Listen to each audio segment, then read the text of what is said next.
Give me coffee in the morning, gotta have the caffeine. Wake me up, shake me up, dip me back on pussy. One sip, two sips, and I'm feeling so alive. Coffee in the morning, it's the best way to survive.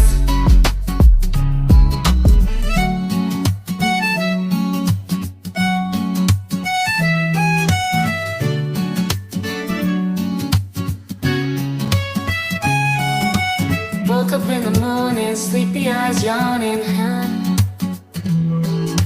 Jumped out of bed, started the day, opened the curtains. Felt the cool breeze, the sun shining on my face. But something was missing, I needed my job to chase. Give me coffee in the morning, give me coffee in the morning, gotta have the caffeine. Wake me up, shake me up, dip me back on pussy. One sip, two sips, and I'm feeling so alive. Coffee in the morning, it's the best way to survive.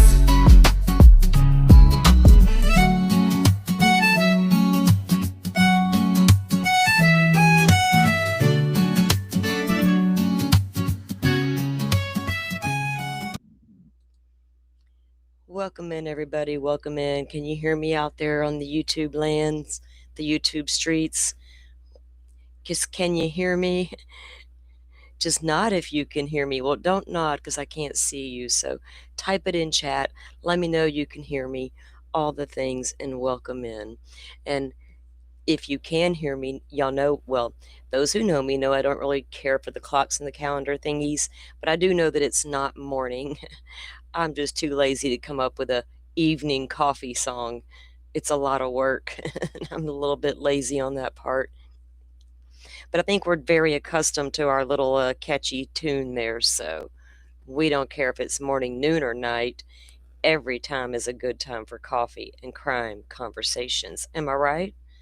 Yes, I am. Welcome in. Welcome in. I know I didn't schedule this or give y'all lots of warning, but we've been talking about this case, and I was going to do it tomorrow morning, like Monday morning live, but I think my kiddo's coming for a visit tomorrow, so I was like, you know what, just let me do this tonight. I'm bored and I need to talk to my peeps, so here we are. Here we are. Welcome in. Everybody welcome in. My mod team, thank you for being here at a last minute's notice as usual. Thank you so much for that. Sandy, welcome in. Pokemom, welcome in. Ma'am, how's life treating you now that you are a grandma, got that sweet baby in your life? Congratulations. Formally, congratulations from the channel, by the way. Love seeing that. Okay. Guys, welcome in, everybody. We are going to get the Wi-Fi seems to be running really good today, like fire. Now that I said that, we'll see. My phone data reset, so we should be good to go. Relying on the old phone still, but hey, we're not complaining because we've got some things I want to preview. And there's a lot, kind of. Well, this case happened in 2001, so yeah, there's a lot. And for those of you who don't know, let me give a little introduction here. Danielle Bell is a local girl. She was 14 years old when she went missing back in September 28th of 2001 from here near Pensacola, Florida. She was from an area known as Cantonment, Florida. You will see it spelled and mispronounced by all of the national media as Cantonment, Florida, but it's really Cantonment, Florida. It just sits right outside of Pensacola. It's been there forever. So this is where she was last seen, right? And she lived in that area. So she's never been found. There's a couple of persons of interest, and there was a lot of, we see a lot of cases on these YouTube streets, and then we see that people are on the YouTubes like this happened locally, or all of a sudden they pop up once something happens and that kind of thing. And so I always wanted to be careful about how I did anything local. But this case, along with Tiffany Daniels, these happened when my babies were babies, right? And so these cases have sat with me for just years, too many years. So Danielle's never been found. There's a few people of interest. There's been rumors and all the things for, the case went cold. Nobody's ever been arrested or charged in connection with her disappearance. Um, there has been someone arrested and charged um, in an assault on Danielle because she's a minor and he's an adult. But we'll get into that because, yeah, we'll get into that. He is a person of interest. Now, her sister, she has an older sister named Bonnie. And Bonnie, I'll say, is her little sister's loudest, biggest voice. In a time when there didn't really seem to be anyone speaking for her. And as we unpack, you'll understand what I mean. She's really went to bat for her sister, and she's put the people on blast that were last seen with her sister, and you'll understand why. Now, the mods have a couple of links we're going to drop into the chat for you. We have a Facebook link to her sister Bonnie's Facebook page, Missing Danielle Bell. We also have her TikTok account link as well. Both accounts do pretty well, and she's making a lot of noise, and that sometimes is what you need. And to think about cases like Danielle's, the fact that they're so old, people move on, right? Some will leave town and end up in okay, from where I'm at in Northwest Florida, you end up down there in California, you're clear across the country, right? But I can hop on I-10 and drive straight there. It might take me a hot damn minute, but I'll get there. Anybody could be anywhere by this time. So sharing these shows out, because y'all know me, I'm not that big YouTubey, hit all the bells and whistles and do all the things. I'm not good at reminding y'all. My mods remind y'all for me. Thank you, mods.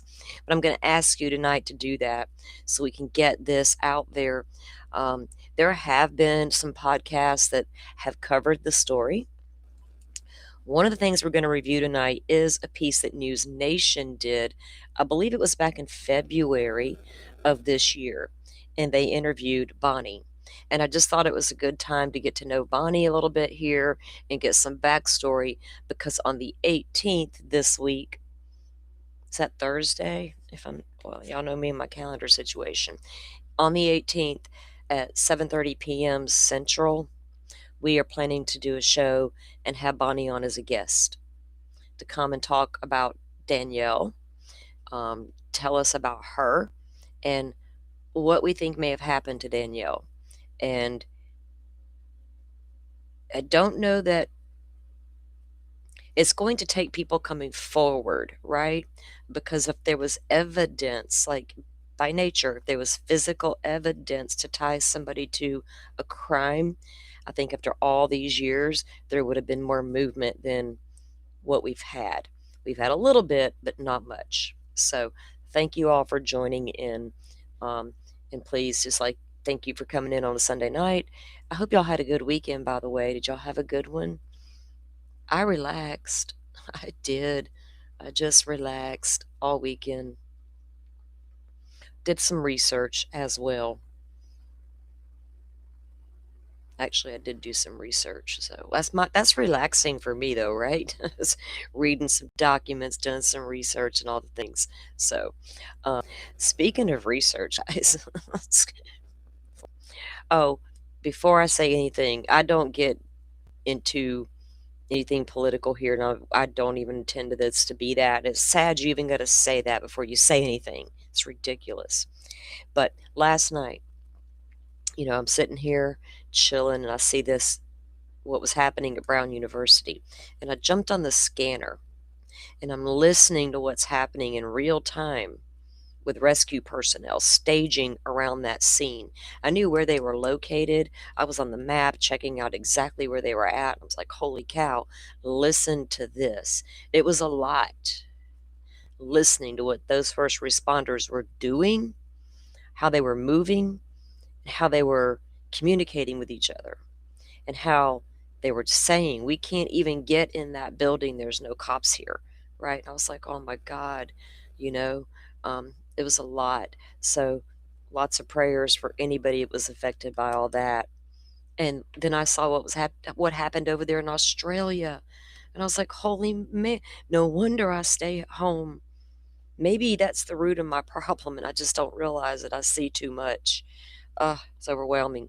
In the Australian case, the civilian ran up on a long gunman and took him down. There was 2 people in that incident. Huh, so overwhelming. All right. So whatever y'all do, prayers, vibes, send whatever you got out to the people who are suffering, and hopefully they can find some comfort and peace. I don't know what else to pray for people. I mean, I've lost people I love, and I don't know what else to pray for people in that situation except for comfort and peace, whether I'm praying for it or sending them good vibes for it. So, either way, do that, 'cause that's about all we can do, right? So sad. It's slightly depressing to look at the state of the world, right? Like, oh, who wants to do that for real? We got true crimes, the state of the world. Jesus Christ, this is enough over here. Oh, we got to consider all that too. Dang, that was a bit overwhelming. I had to take a pause and just put it all down and go watch mindless. I tried to find a good movie and couldn't. It's like, what? So if y'all are watching anything good, right now I only have Hulu and Peacock. So give me what you got. Let me know. Right, Pammy? Think about that. That's what I was thinking last night. The trauma, she says. Where am I? Oh, tonight I'm not operating from the phone. I can't click comments from the phone. It's the PC. Lord, I'm going to confuse myself. See? Oh, by the way, people who are just joining me, if the stream goes down, I'll be right back from my phone. That's the way it rolls around here lately. But Pammy reminds us the trauma that our first responders in all countries must endure is horrific. And that's so true. Even with those big earthquakes in Chile and, you know, all the different things, collapsed buildings, just horrible, horrible. And then all the active situations we got to put up with these days. Mm-mm-mm.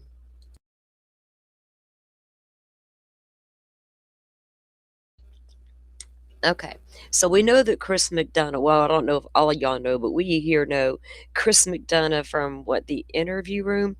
He apparently has like an insider source on the Idaho prison system, and he gets little pieces of information about Koberger, but so far they've panned out, so we'll see. And it's all about his behavior inside the correctional facility. And he reported the inmate stuff, and we all got that leaked video of him tidying up his Crocs in the cell, and the vent people stories. And then we heard about him complaining and doing all those things. Chris McDonough's reported all that. Now he's saying that his source is telling him that Koberger is trying to communicate with other serial killers. It's like, do what? What, for research purposes? Is he writing that book about himself? That would not surprise me. I'm calling it right now. If Ramsland doesn't write the book, Koberger himself will write the book. All right? Mm-mm-mm.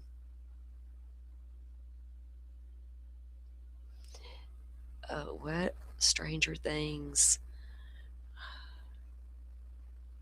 All right. So let me get into this story for you guys. It's sad we got to say stories. True crime, missing people, missing kids that just, some kids are taken by strangers, some by people they know, family, friends, some are taken by their family members, right? Um, we've talked about, you know how, and I know that there's an upcoming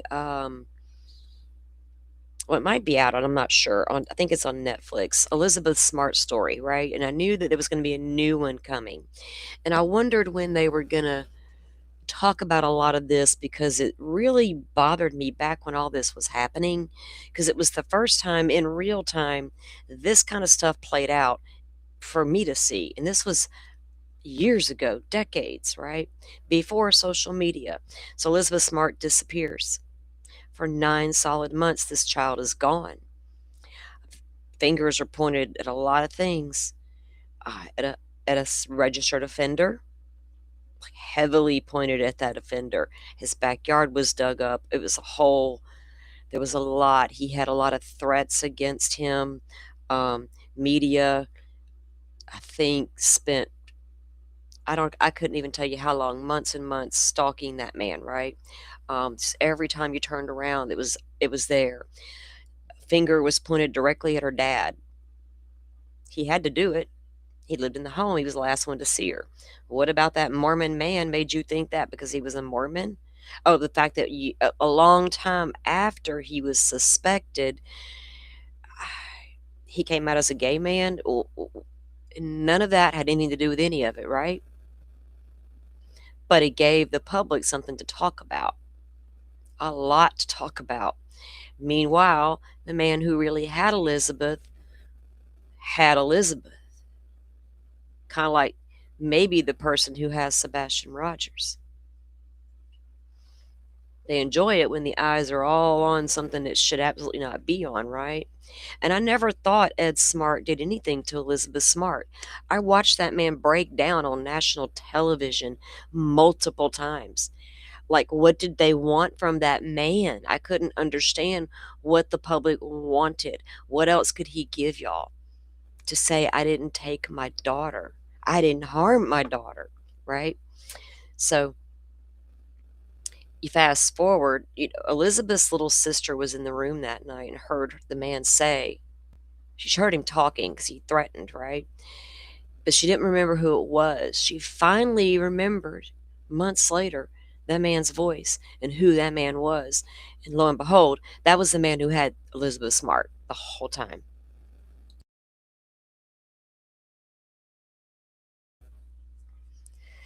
So a lot of rumors can get started, right?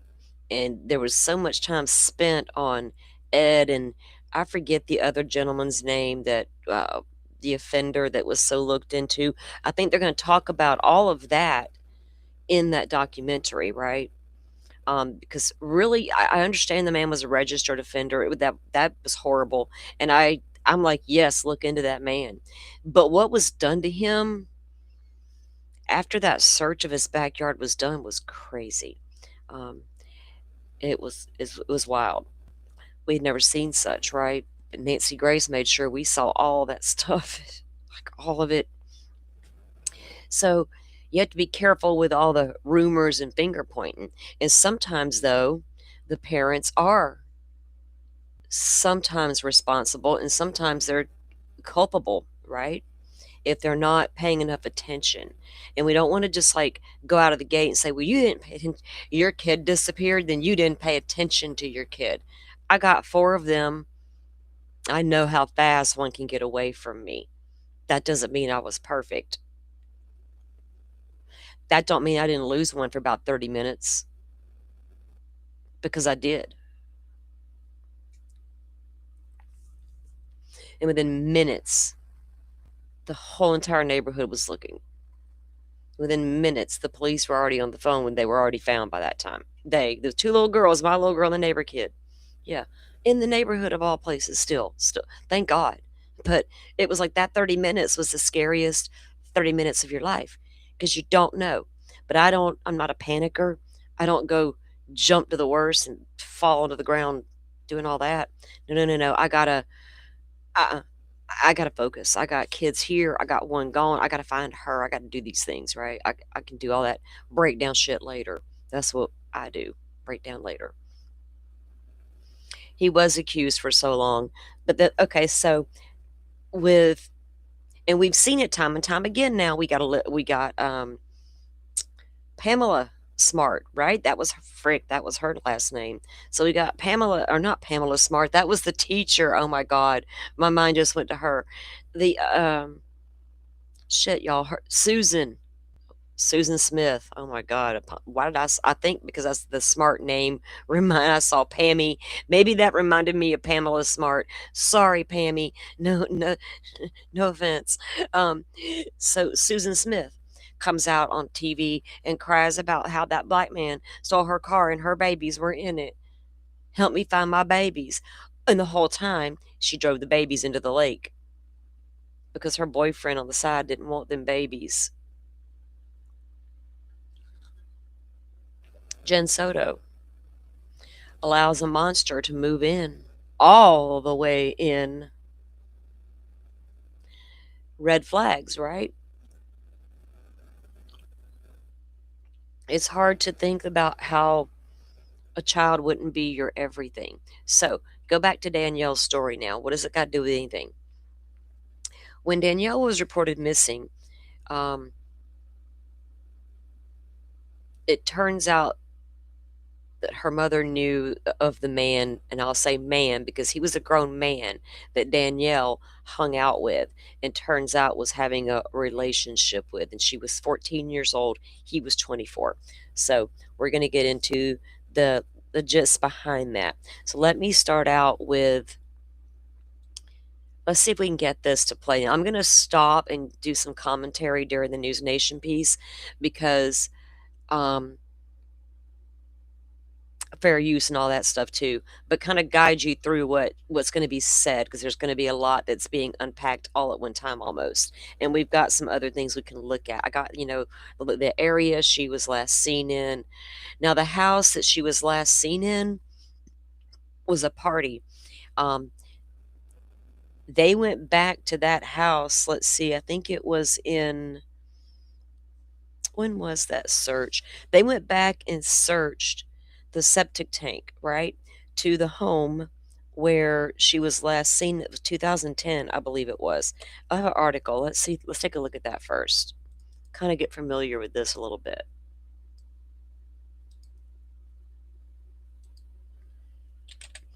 This is a local news outlet that I don't really follow the local TV news because I just, yeah, whatever. They're just polished. You know what I'm saying? That's a good, nice term to put it. Or the local mainstream paper. The mainstream stuff. This is like a online paper that's been around for a long time. So it was this one, I believe. Let's see, this one. Let me get the screen up and share with you guys. They've done pretty decent job, of reporting on this case compared to the local news does, but really they didn't for a long, long time. And I'll say they make a lot of noise. You know what I mean? Um, so, but that's okay because we got some national movement in the case with the News Nation piece we're going to review here in a minute, and Nancy Grace is actually going to do a piece this month at the end of the month. I can't remember the date. I don't know if I have the date actually, but I did see the trailer or whatever for it. But we'll have to ask Bonnie about that date. Because I encourage everybody to watch that and share it too. Well, I don't care how you feel about Nancy, just watch it. And I'm curious to see how Nancy will report it, knowing how we know Nancy can be, right? Like, whoa, what are we going to get here, Nancy? What are we going to get? All right. So I've been, y'all, if those of y'all who've been around a minute know, I've been listening to Nancy Grace since 1990 something. Okay. She's just everywhere. She was on that early days old court TV. I didn't watch that back then a lot though. Okay, moving on. Septic tank searched in 9-year-old case of missing teen Danielle Bell. This was published October 7th of 2010. And this is the little note here beneath the picture. This is the photo of the home. Investigators found nothing Thursday when they searched the septic tank in connection with the 2001 disappearance of Tate High student Danielle Bell, 14 years old. The Escambia County Sheriff's Office Cold Case Unit served a search warrant at a home in the 500 block of Cedar Tree Lane in Cantonment, Florida, the same home where Bell was reportedly last seen at a party. As part of that search warrant, a septic tank behind the residence was pumped out, and dogs from Escambia County Search and Rescue were also used around the home. They did not find anything, said Ted Roy. Now, 9 years later, investigators and Roy would not say what new information may have led to Thursday's search. It's 2025 and we still don't know what led to that search. Don't they require probable cause and all that jazz? So I would love to know what probable cause led them to search the property of Mr. Bassett. And that any name I put out is already out. Trust me, you're going to find out in just a minute. Bell was last seen 9 years ago on the night of September 28, 2001, and the early morning of September 29th, and the early morning of September 29th, 2001, at the home on Cedar Tree Lane between Highway 29 and Highway 95A. Good Lord. I don't mean to giggle. It's just those two roads, Jesus. But it runs between these two highways. 29 is a 4-lane highway that will lead you right toward Alabama, right? 95A is a 2-lane county highway that leads you back toward the middle of nowhere. Well, not anymore. Bell is believed to have been the victim of violence, according to the sheriff's office. And there's a photo with the dog, a search and rescue team. There's a photo of them pumping out the septic tank again. We don't know why, and they claim nothing was found, right? So I don't know what led them to that location. They do know that was like her last known location, though. And they interviewed people. So there was allegedly a party there that night. There was a party at the park. I'll show you guys a quick map before we go to the piece, so you get your bearings. I gotta look at maps because I don't know where, in my mind I'm like, what are they talking about? What are we dealing with?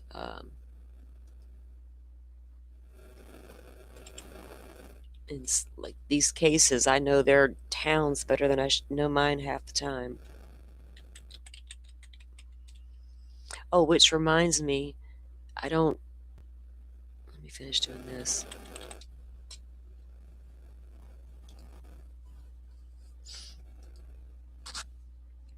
I ran across because I gotta love a visual, right? And I figured it might help a lot of people get the same visual. So I knew that a long time ago, like years ago, people had released certain videos of drive-arounds of the King Road residence in Moscow, Idaho. And so the other day, I ran across one of those older videos, and I was like, "Holy cow! There's that one video." So I took it and I kind of meshed it with the footage that was released by the authorities of the car leaving the area and then going back behind Walenta Drive. And as that car leaves and goes behind Walenta, this other video picks that up, that drive back there, into what you could actually see from Walenta looking into the King Road neighborhood, because it was that time of year and the foliage was gone. And I was like, holy cow. So I just had it in my head to put that together so I could see it. Then I just made a video about it.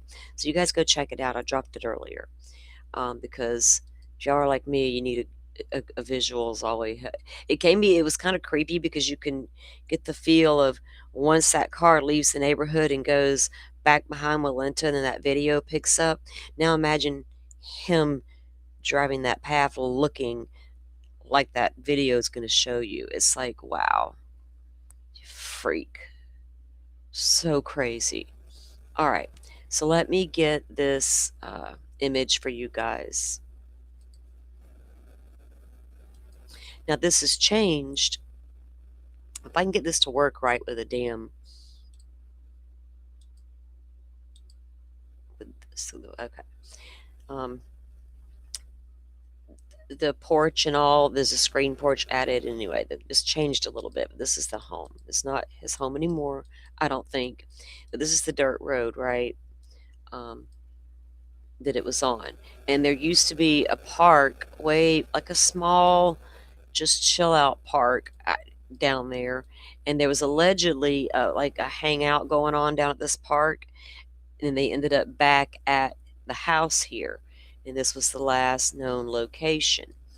But you go down these roads, this is a very rural. I'm going to zoom out in a second and show you guys the whole area. Whoops, a different view. Sorry. I wonder if it'll let me go, how far back it'll let me go on dates. 2007? Oh, that's that side road. Okay, I'm going to get way off track. Hold on. I'll go down a rabbit hole looking at something like I shouldn't right now. Okay. No, go back.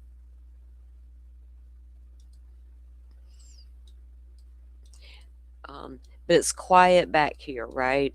And the I don't know how many people were really at this location at the party at the time or anything like that. I'm assuming that uh, the police have whatever type of list that they have um, of those that may have been there. Now let me get back out of here now. So it's here, and here's the one highway to the left, the big blue Highway 29 they're talking about, and over here is the 95A. Oops, they were talking about, and up toward this area it starts to get rural. It's like on the edge of town, right? When I was a kid, it was very rural. Not so much anymore. There's but the neighborhoods and all that, the houses are really spaced out still. There's land, you know what I mean? It's not like little neighborhoods where everybody's on top of one another. So, and then you get further into town. But that kind of gives you guys a gist of the area. That sits, like I said, right outside of Pensacola. But Pensacola and that area, really, they're one and the same. But people who were at that party maybe, or new people at that party, or people that, because people have talked over the years. Um, and I encourage those that have talked over the years, if you really believe what you think you know, I encourage you to tell us where that's at that you think you know.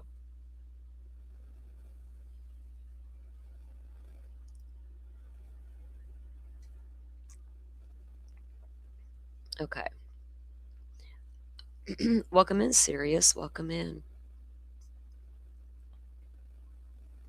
Pammy, you watched that? Oh, about the video. Did you watch it?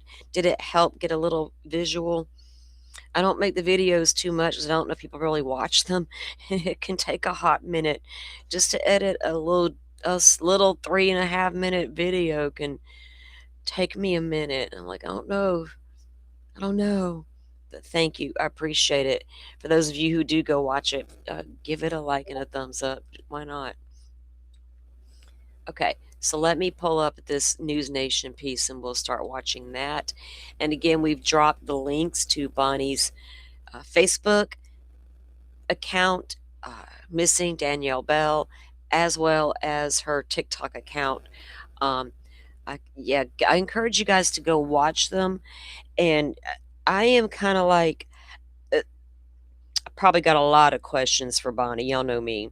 But like, one of them was like this party, who all was there kind of thing. Do they have an accurate list? That was like one of my first go-to questions.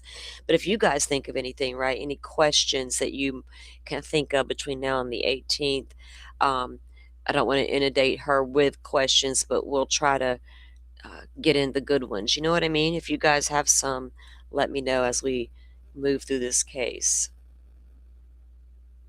Really awesome. Thank you, Pammy, for your feedback. I appreciate that because that lets me know what you guys are into. Like, if you want to if you want to tell me, hey, Salty, that could have been different. That music is stupid, or that's too loud, or that's annoying. This, whatever. Y'all tell me. This is not about what I'm telling y'all to consume. Y'all need to tell me, hey, we don't like that. I see stuff and go, hey, wait a minute, I could have done without that part. So y'all, but thank you. I appreciate it so much. Whole new perspective, she said. It does, right? I remember years ago when I realized the significance of that road, Walenta Drive. And I thought, dang. And then he's 23 times in the area near that home. How many times you think he was back there paying me lurking? Right? Perfect, right? It was perfect. Like Danny Rolling, the Gainesville Ripper killer guy that Koberger downloaded PDFs twice in one night, Christmas Eve. Danny Rolling used a K-bar knife like Koberger chose. Danny Rolling said, I only chose the houses that backed up to the woods like Koberger did. Yet Koberger had hundreds of images of other women on his phone. Probably their houses didn't pan out. That's just my take until Koberger tells me otherwise.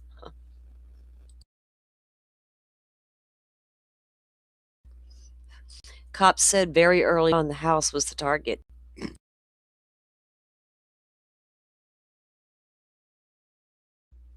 How do you think some Moscow police determined that? The internet thought they knew. Well, the house was the target because of them stupid tunnels. Really, I think the BAU, the Behavioral Analysis Unit from the FBI, might have told them that.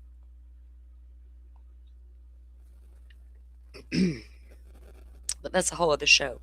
Let's give this one what it deserves. All right. Getting back to Danielle's story. Sorry, that was my fault. I'll be getting off track.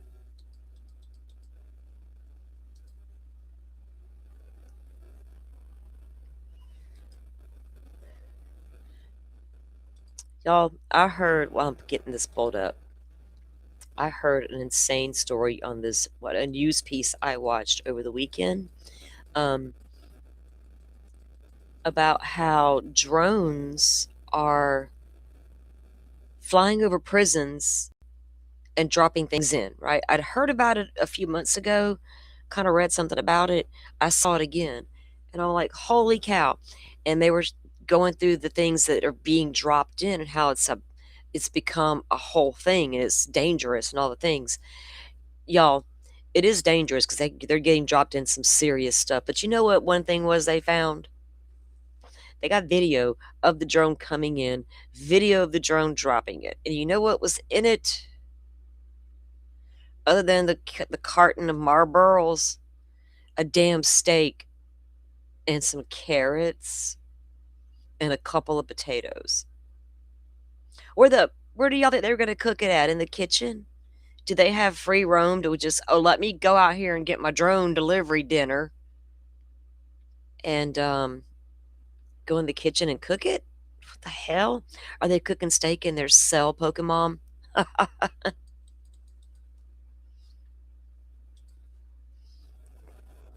You know what? Whatever. Hope they catch the drone people. Got the drone people, the vent people. We got just the prison life in general. Okay. Oh boy, is it going to start right? Okay. This is the News Nation piece that was done on Danielle's case back in February, that Bonnie was a guest on their show. Shower drain grill. I don't know about that part, Pokemon. I know they can. I know they can do a lot of that jailhouse concoction. Didn't Stefan Stearns order a book about jailhouse food? I feel like I've read something about that in his documents. All right. Guys, let me know in chat if you can hear and see everything okay. Like I said, everything's been running just fine all day long. So good vibes. Let's hope it stays that way. If we go down, I'll come back on the phone. I'm Marnie Hughes, and this is Missing. Thank you, as always, for joining us. Each week, persons in the country, no matter their race, religion, circumstances, every missing person matters. And with your help, our goal is to shine a light on cases that are not getting much attention, dig for answers, and offer support for the family and friends of the missing. This week's featured case, a teenager in high school, popular, a cheerleader, vanishes. Danielle Bell had her whole life in front of her. Danielle's best friend, Jennifer, says they were inseparable until she met a man much older. Honestly, at 13 even, I didn't want to be around him. I could tell, like, it was just off. He was older than us. He just kind of gave me, like, the heebie-jeebies. Coming up, Alfredo Sanchez, the man Danielle was seeing, and the secret that she had shared with some of those close to her before she disappeared. Also, Danielle's sister will be joining us to talk about the case.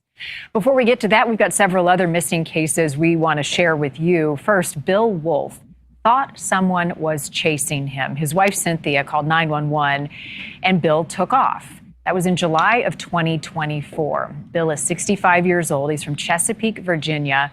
Shortly after he vanished, some of Bill's personal items were found in an unmanned catamaran about 3 nautical miles north of Little Creek Harbor in Norfolk, Virginia. Bill's wife, Cynthia, and the couple's son say the worst part is the not knowing. Bill drives a 2008 Ford F-150 pickup. It is silver, license plate IBDWOLF. In addition to the Coast Guard, anyone with information should contact the Chesapeake Police Department at 757-382-6161. The disappearance of Sophia Franklin sparking an Amber Alert in Wisconsin. The pregnant 16-year-old is from Beaver Dam. Police believe she is with 40-year-old Gary Day. He's also the father of her unborn child. And now we've learned the vehicle the two may be traveling in is using multiple license plates. It's a 2014 black Buick LaCrosse, last seen with a Pennsylvania license plate, KGW 5186. Call 911 if you see that car, Sophia or Gary Day. Now to our featured case, Danielle Bell, a teenager with her whole life ahead of her. Last seen at a party at the house of an older man she was seeing at the time. Danielle's sister is on a mission now to bring her case to light and uncover the truth.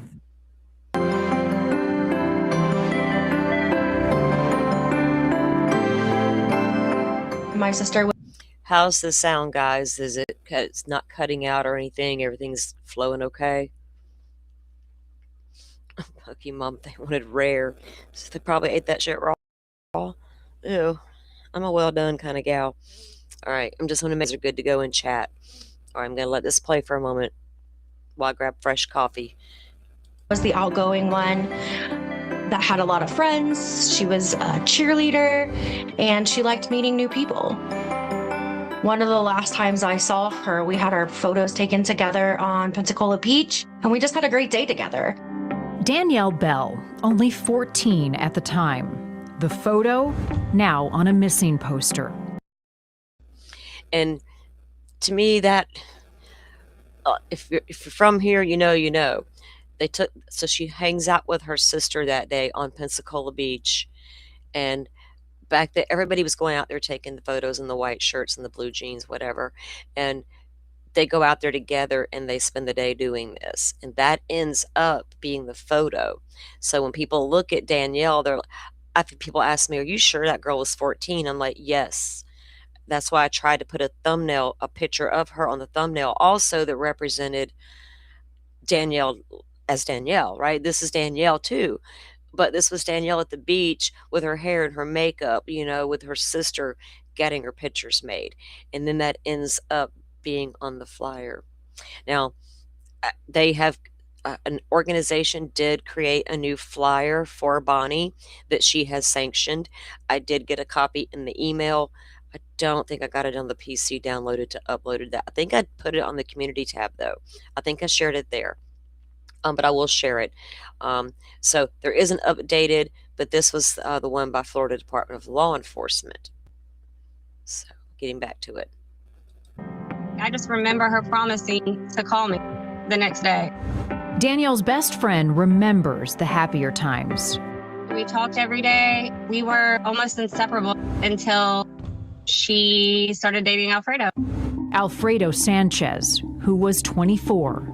Honestly, at 13 even, I didn't want to be around him. I could tell, like, it was just off. He was older than us. He just kind of gave me, like, the heebie-jeebies. On September 28, 2001, witnesses saw Danielle at this park, reportedly hanging out with Sanchez and people he knew, before going to a party on Cedar Tree Lane. The house belonged to Sanchez's friend, a convicted felon, 24-year-old Robert Bassett. Danielle never made it home. I knew Friday something was not right when she didn't come home, or I didn't hear from her, But by Sunday evening, I knew, and that's when I called 911. Danielle's mom spoke with our affiliate WKRG in 2017 about her sister. I just remembered, and for those watching who may or may not know the area, if memory serves me right, and I'll clarify this when we have Bonnie on, that park is located further down from Cantonment in an area known as Inslee. Again, right on the verge of Pensacola, what's considered Pensacola. To me, it's all the same pretty much. But that's how it really goes. So anybody in that little area there, you might have somebody that also is in that area who may recall or is no longer afraid to speak up. Please feel free to do so. Suspicions. There's too much evidence and things pointing to that she was murdered that night. About 2 weeks before her disappearance, Danielle had shared devastating news. She called me and she was crying, and she was just telling me that she thinks she's pregnant with Alfredo's baby and she doesn't know what she's going to do. My mom said that my sister told her that Alfredo had told her if she said anything to anyone, he would murder her. A pregnancy could expose the relationship and land him in prison. All I know for sure is that she was last seen at Robert Bassett's house, and that prior to her disappearance, she had been involved in a sexual relationship with a 24-year-old man, which is really child sexual assault. Even though searchers never found Danielle, in 2005, Alfredo Sanchez was charged and convicted of felony sex offense against a child after multiple people recounted knowing about his relationship with Danielle.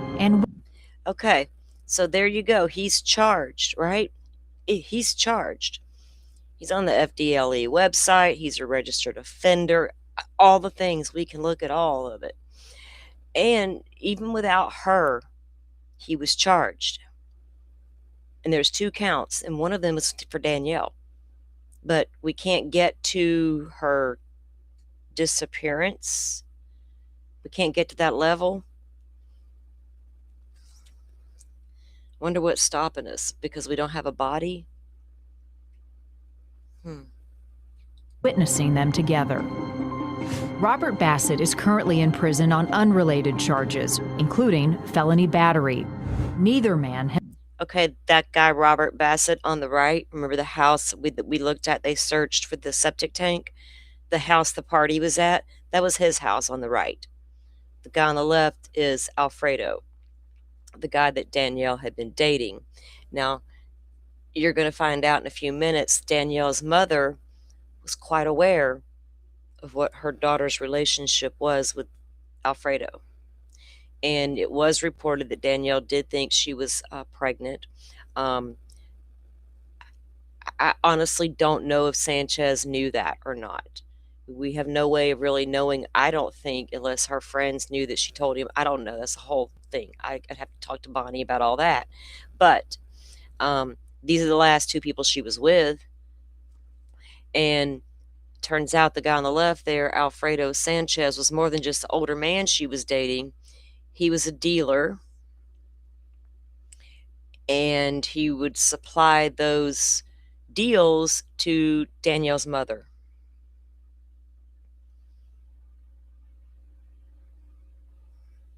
Now, Danielle's mother's no longer with us, so she passed away of an overdose years later.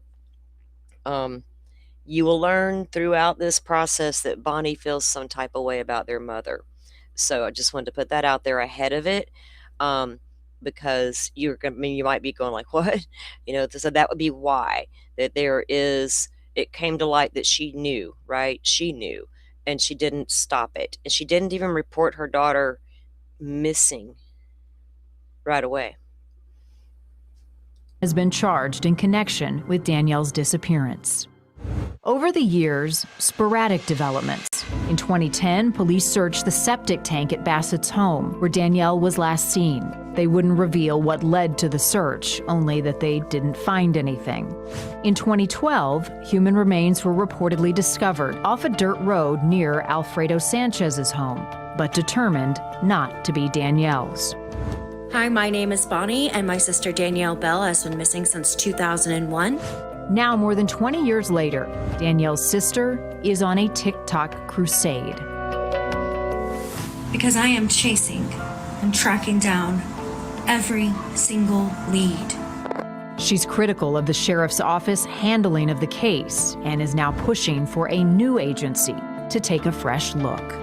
I think there were individuals at that party that night that knew what happened, and they've been scared to talk. And now that it's been 23 years and the main suspects are in prison, that they will talk now. It's time to speak out and just let's give Danielle justice. It's been a long time. If you know something, let us know. It's been hard. Danielle's mother, Susan Bell, died from a drug overdose in 2020. Bonnie says that she blames her mom for knowing about the inappropriate relationship between Danielle and Alfredo Sanchez and allowing it to continue in exchange for drugs. Bonnie is with us now, continuing her crusade for answers in her sister's disappearance. Bonnie, thank you. It takes a lot of courage and bravery to do what you're doing. I appreciate you joining us. Thank you so much for having me and just what you're doing and giving a voice to Danielle and this first piece of national news coverage. So it means a lot. Thank you. Right. And it means a lot for you to. The first piece of national news coverage, February of 2025. Danielle Bell goes missing at the age of 14 in September of 2001. Could be anywhere in the United States. We don't have a body to say otherwise. But hey, we don't need no national coverage anywhere. Okay, but let's get it out there now. By all means, let's do. We're here for it. Be her voice, to speak out and be her advocate all these years later. Tell us about your sister. I think that's a good place to start. What you remember about her, what you miss about her. Danielle was 6 years younger than me, and we always, shared a room together. One of my fondest memories of her was she used to tell me, I don't know if you've ever seen the show Daria that was on MTV in the 90s, but she said, Bonnie, you're Daria and I'm Quinn. And it was so true. We were so different, but had such a close relationship. We enjoyed going to the beach together. She had a lot of friends, a lot of people that loved her. People loved to be around her. And there's not a day, even almost 24 years later, that I don't think about her. Hard to believe it's been that long, Bonnie, several decades, and here you are still wondering what happened. Absolutely. I think that's all these years, 24 years. And I remember when this little girl went missing. And I remember how me and my sister, oh my God, we looked everywhere we could. Everywhere we went, we were looking to see if we could catch a glimpse of Danielle Bell anywhere. And boy, we heard stuff throughout the years, right? And it's like, damn, dude, I got mad. I've gotten mad a few times because I don't want to hear what somebody thinks they know, because by God, they better go tell somebody with authority to do something about it, right? I know nothing that could lead to anything.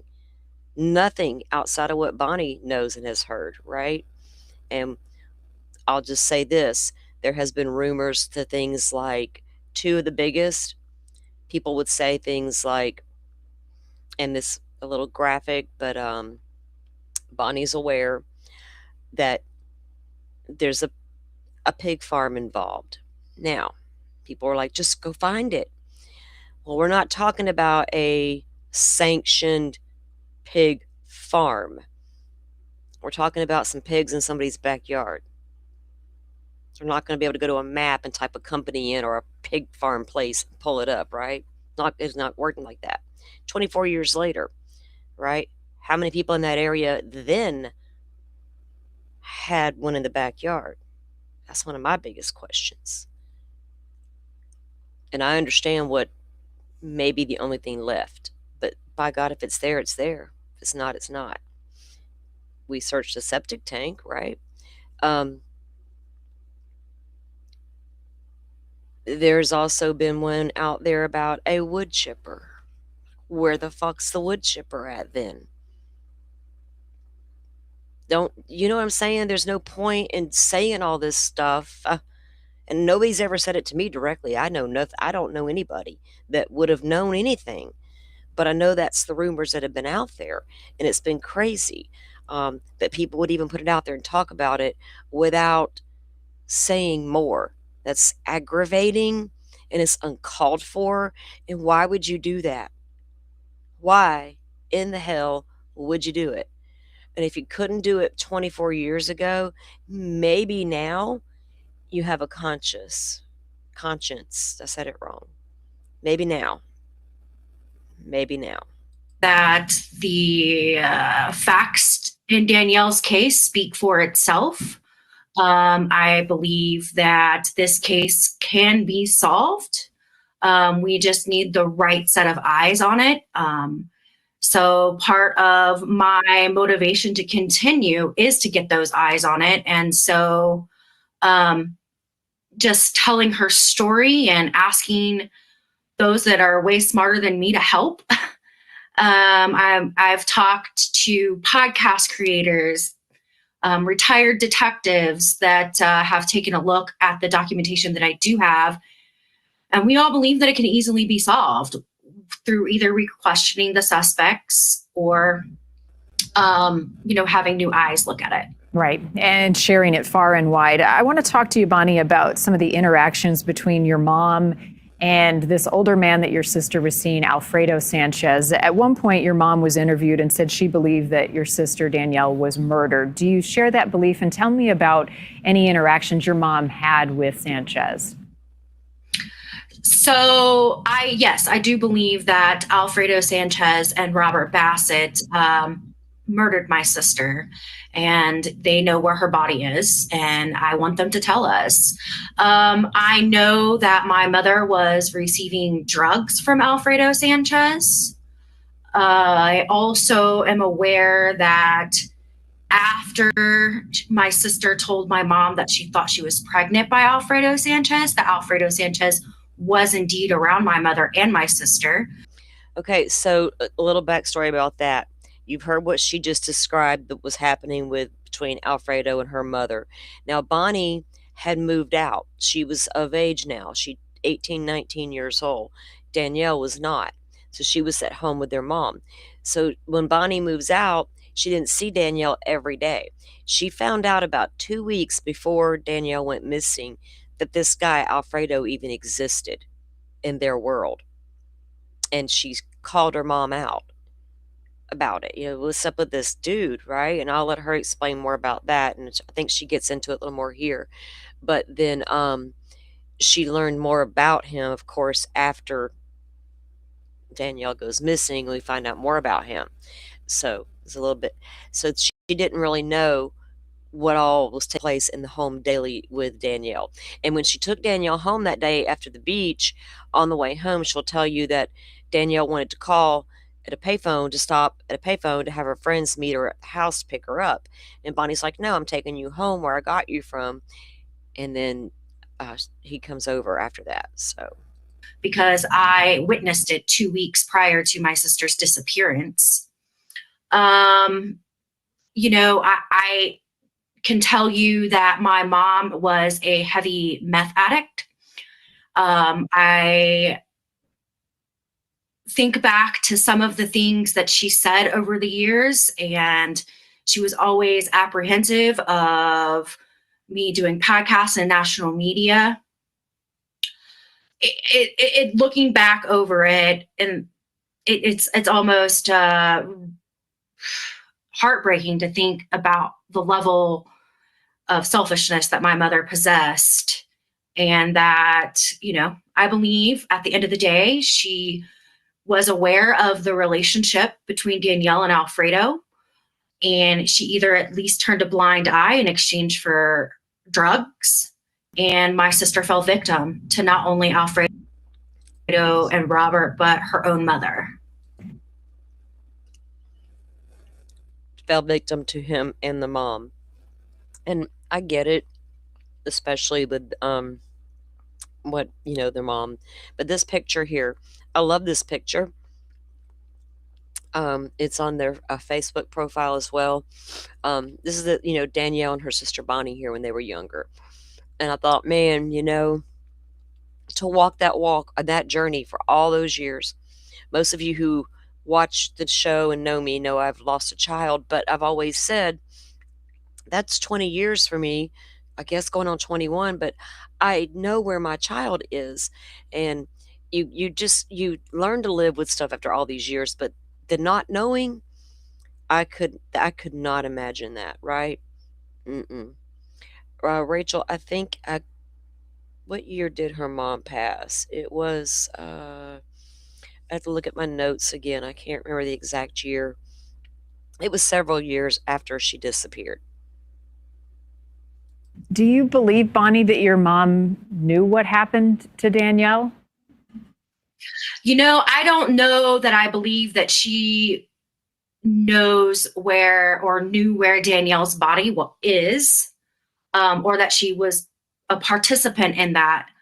But at minimum, I believe she knew about the relationship between Alfredo Sanchez and her daughter and turned a blind eye, or at most trafficked her to them in exchange for drugs. Wow, that's hard to wrap your mind around. I know as Danielle's big sister. Take us back to that time. How old were you? So, thank you, moderator. It was 2020 when she passed away, Rachel. And what did Danielle share with you about Alfredo Sanchez or this group of older men that she was hanging out with? So I was 20. Prior to Danielle's disappearance, about 2 weeks before, I took her to get pictures made on the beach, on Pensacola Beach.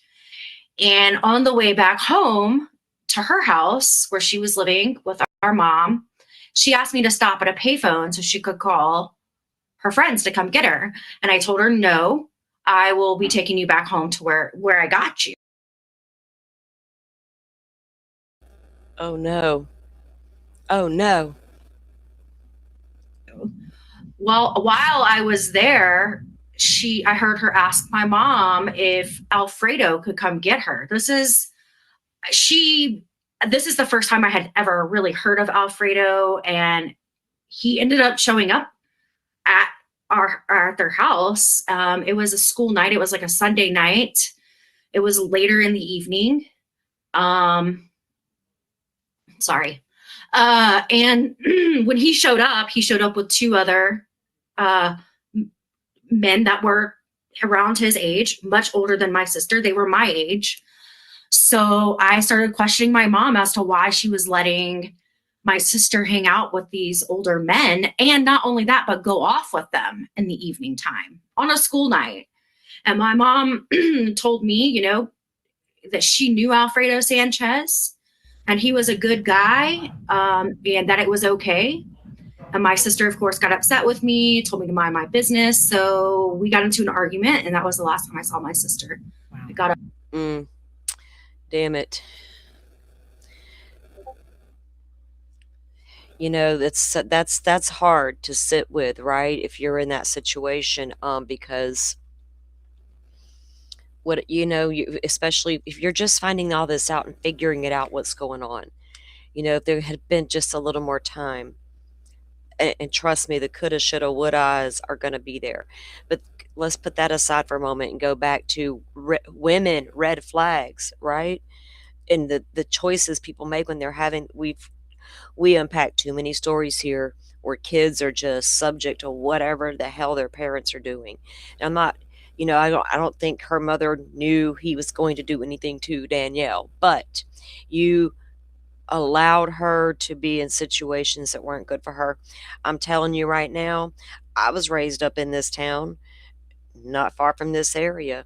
My daddy would, or my mama, either way, I don't think they would have put up with a grown man coming to the door under any circumstance. But I didn't have to worry about it. My parents weren't into what her mother was into. Now, if her mother hadn't have been, if she hadn't been an addict herself, would she have paid attention? Would she have cared?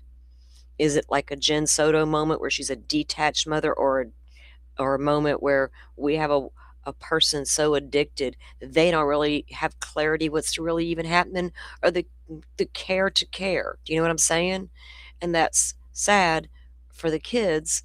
It leaves the door open for opportunity, right? When you're young and you don't really have anybody at home to guide you, you might get into trouble out there. People should still look for you and take it seriously the second you don't come home. And it's hard to wrap our heads around anybody who wouldn't report their child the second they didn't come home, right? But yeah. Trying to help her, trying to guide her, and trying to intervene. What do you know now about the police searches, any questioning that they did of Alfredo Sanchez or Robert Bassett, one of his friends, at the house where your sister was last seen? Where did that questioning go? And can you elaborate on why they're both in jail now, and have you had any contact with them? So Alfredo Sanchez couldn't be found at first. When they did find him, he said he didn't even know my sister. And about 3 or 4 years after that, after she went missing, we had an amazing detective by the name of Mark Schmeester, who re-questioned all of the people that attended both parties, as well as Alfredo Sanchez, and discovered that he had had sexual relationships with juvenile females, so sexual assault against other juvenile females. And he is now serving 40 plus years in prison for 2 counts of lewd and lascivious behavior, one of those victims being Danielle. His best friend, Robert Bassett, has a very lengthy list of felony charges, and domestic violence and abuse towards women. So he's in and out of prison often. I have not talked to Alfredo Sanchez. Last time I saw him was in one of his court hearings. Robert Bassett has a history of calling and leaving me voicemails telling me that he is watching members of my family and making threats. And what in the hell kind of Rex Heuermann shit is that? So this guy's calling her and making threats. And what are we doing about it, right? I mean, sorry, someone's at my sister's door ringing her doorbell, and I pretend I'm not home when that kind of thing happens. Just outed myself on the internet. Ooh, but y'all aren't at my door. They don't, whoever that is not for me. Anyway, wow. Now, if he's doing all these years, 40 years, dude needs to come clean. Time I have put his name out on social media, he has attacked back. He's a mean, evil dude. And, he gets out of prison again the end of this year. Oh, he's incarcerated right now. Look, he's all swole up on the left side. Well, left side would be his right side, I guess. He's all swole up there.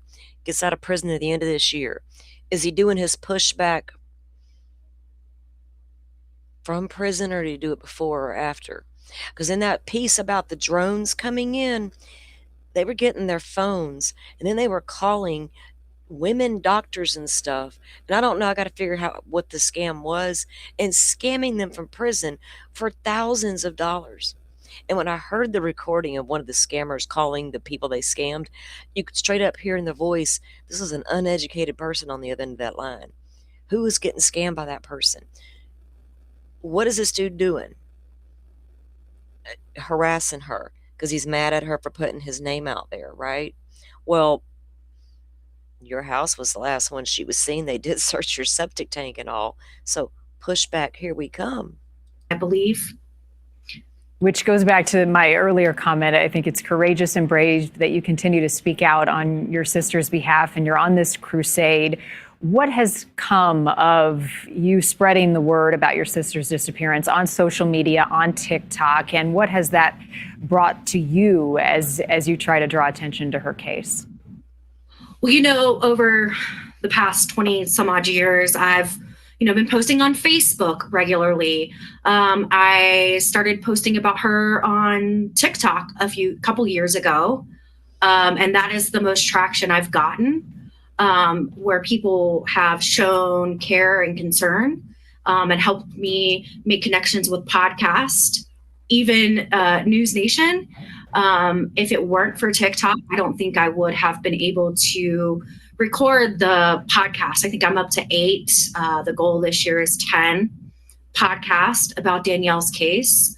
I've met other people that have missing loved ones or murdered loved ones.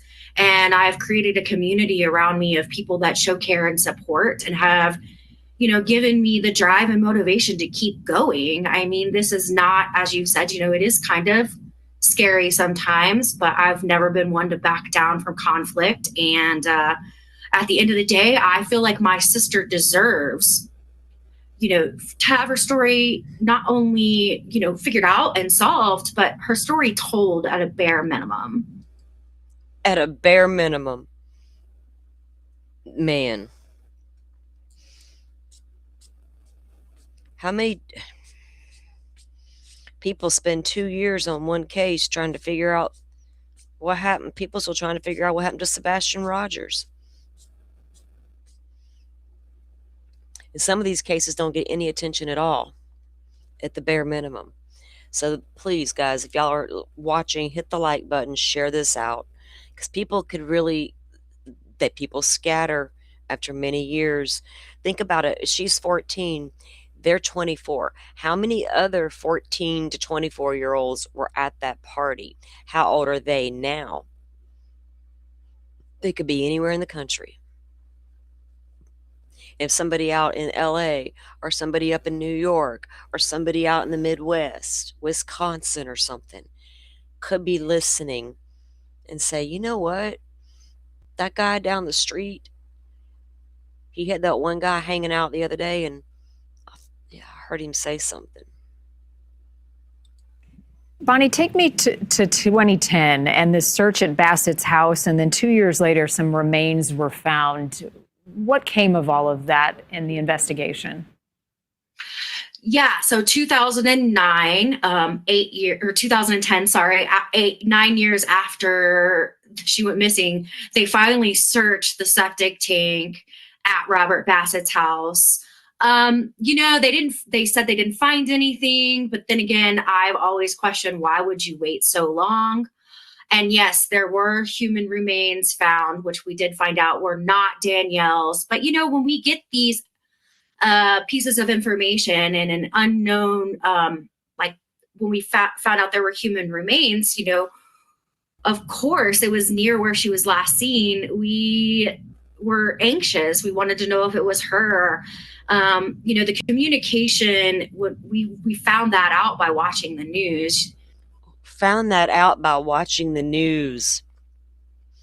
The end of this year, Sandy, I believe she said, so that should be coming up. So I need to get on the system and track him, and when we have her on, we can maybe pinpoint that a little better. But finding out stuff on the news is not cool for a family, and we all can agree on that. We've talked about that kind of thing here before. That's so not the way to do it. That's crazy. I feel like the communication from the Escambia County Sheriff's Office has been poor at most. If I'm not mistaken, at the time of Danielle's death, I know for many years of her disappearance who the sheriff was then. I think he was the sheriff when she disappeared. And all I can say is thank goodness he's not the sheriff anymore. I wasn't a fan. Let's just put it that way. Okay, well, enough of that. Minus, having a really awesome detective for a few years, it's hard to get them to respond or answer. But it always brings a sense of hope, for sure. Is the case still open? Is it an active investigation? And are you currently working with a private investigator? So it depends on who you ask if the case is active or not, because I flew down back to Pensacola and met with the sheriff's department last spring. They were going to be starting a panel review, meaning that they were going to pull in people. Last spring to start a panel review. From other areas of the police department to provide weekly reviews of Danielle's case and come up with an action plan. So I met with them. A panel review to meet weekly?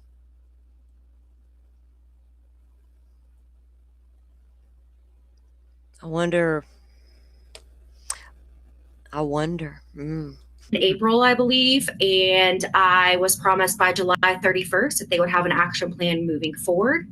July 31st came. I never heard back from them, sent several emails, and then they told me that they could not provide me with additional information because it was an active case.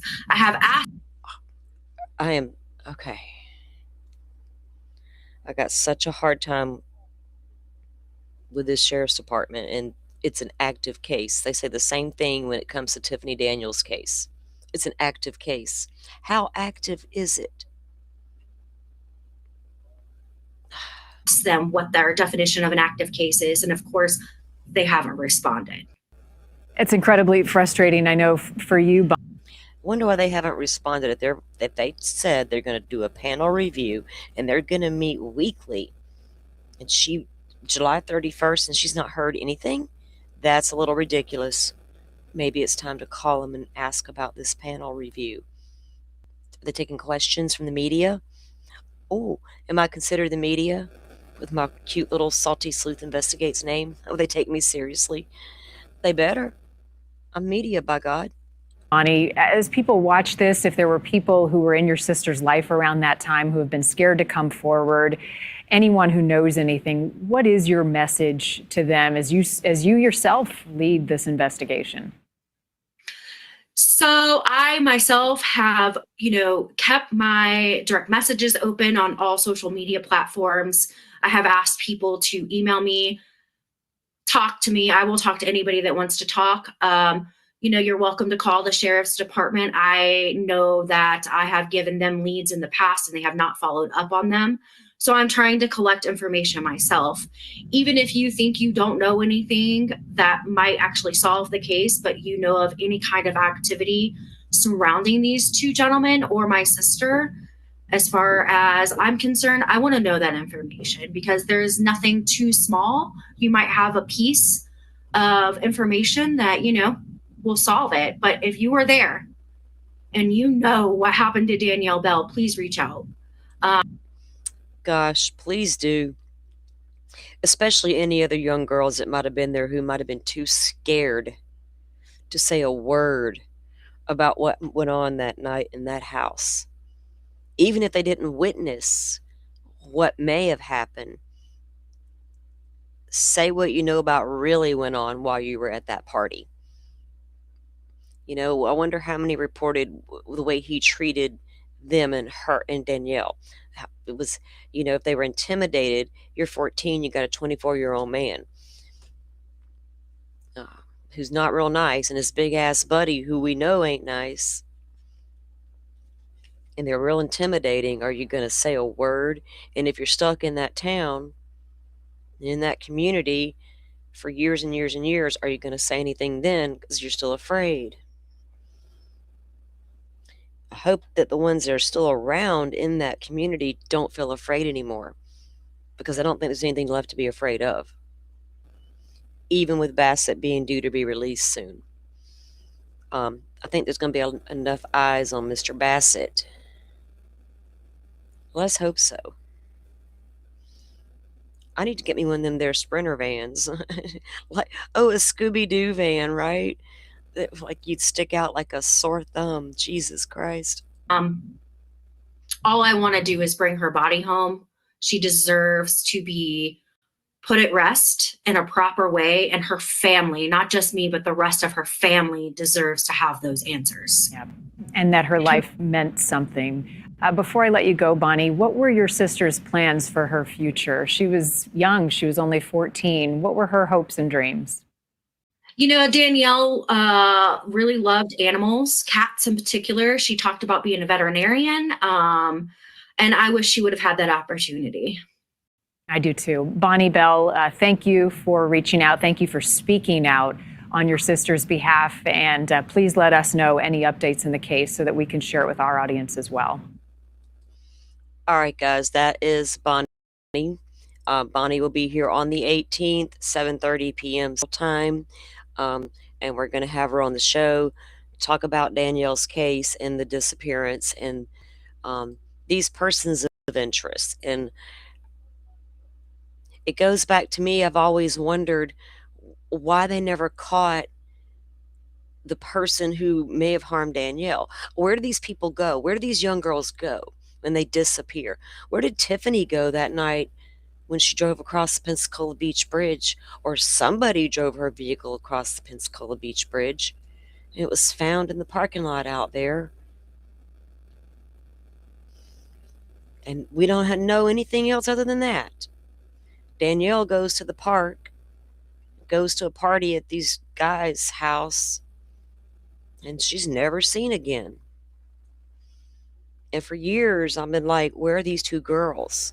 It's bothered me heavily for years. And it's like, wow. And when I saw that Bonnie was coming out, right, when I realized that she even had these accounts on social media and was doing all this, I was like, wow. And I just jumped right in. So I was like, hey, right there for it all. I've known about the chatter over the years. I knew a little bit about these guys of persons of interest, and I can show you guys a little bit more about them. We looked at the map of where his house was located, that they did end up doing the search there. Like I said, what was it, 2010, I think it was, with the septic tank there. And she disappeared in 2001. Was there that home wasn't searched that night, or, when she was finally reported missing,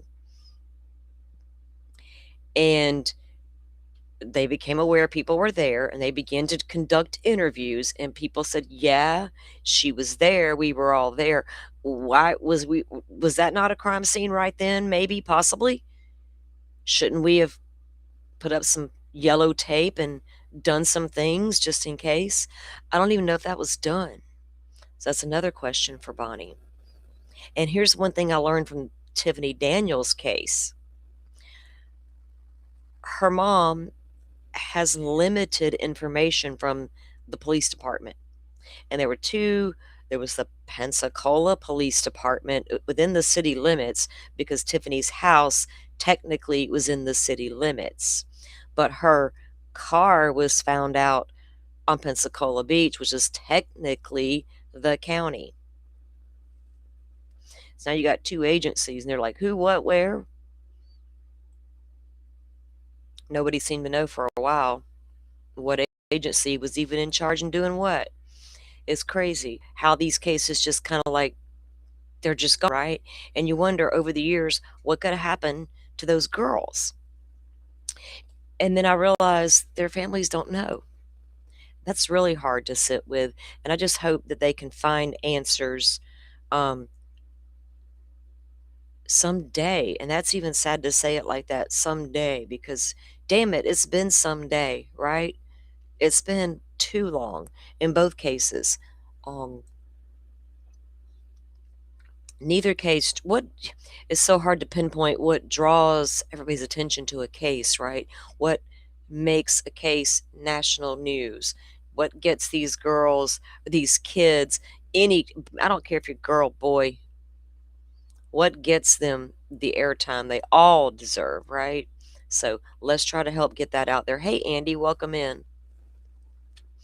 So that area, though, if you're going to, we talk true crime around here, and my mind goes back to these stupid rumors. What could have happened? I don't know. But then what happened once whatever happened happened? You know what I mean? There's like a lot of questions still to be answered, that people do know and hold the key to. Getting them to talk is one thing. There is wooded areas out that way, but it's patchy throughout the area. It's not like once you get on the outside of town, yes, you're going to run into a vast amount of forest. Santa Rosa County, don't play with the forest. We got it. We got you covered. All right, so it's going to get real heavily wooded out that way, and people's properties are scattered about, and houses are just not on top of one another. We don't know what's all up in the backyards, right? As far as what kind of farms people had, what types of animals they had within their yards, I should say. Let me try to get this to look different here. There we go.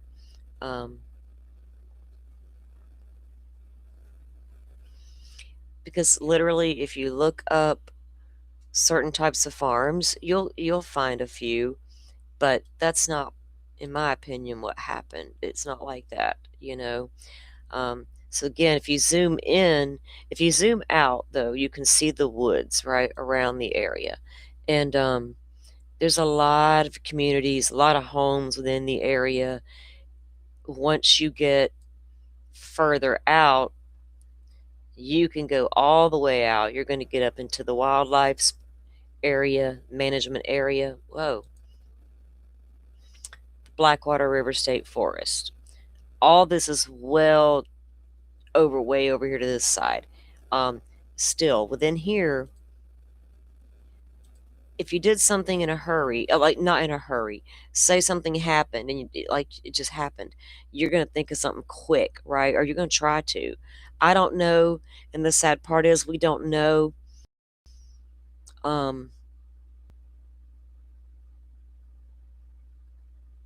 When Danielle left that home. Do y'all know what I mean? We don't know what day she left that house. That night? That morning? Was she removed from the home days later when somebody finally come up with a plan? There could be a lot of possibilities. They could absolutely have chosen to go to the woods, and we see a lot of cams, video cameras, cars caught on footage and all that. And I lived way out in the country, y'all, and you're out there, people aren't going to have those ring cams. If they do, they're so far off the road, they're not going to see anything. This was back in 2001. What can be seen, right? Once you leave and get out to the wooded areas, chances are no one's going to see you out there,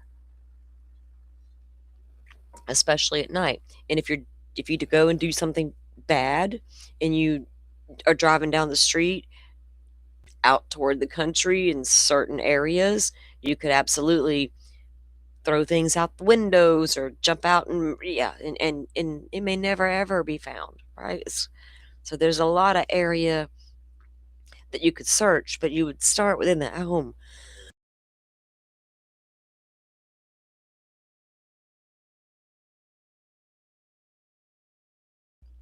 You would start within the home. Sorry, excuse me.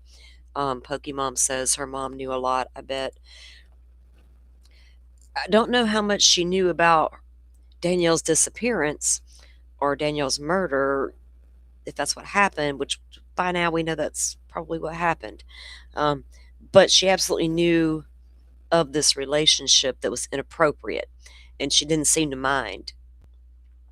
So therefore you're putting your daughter in danger. It's a sensitive conversation. I get it, people. And I don't blame parents here, but we've had this conversation before, like with Jen Soto, and red flags that we hope women who may be viewing can pick up on when we're talking about it. Because a lot of times you feel like you're alone and whatever. But if you hear people talking about it, you're like, wait a minute, people also experience that, right?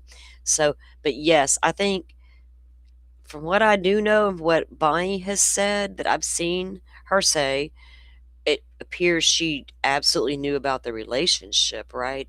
And Danielle did report 2 weeks or so right before this, when Bonnie was figuring everything out, that Danielle reported she was pregnant. So did she tell Sanchez that night, right, at this party? And he react in some kind of way?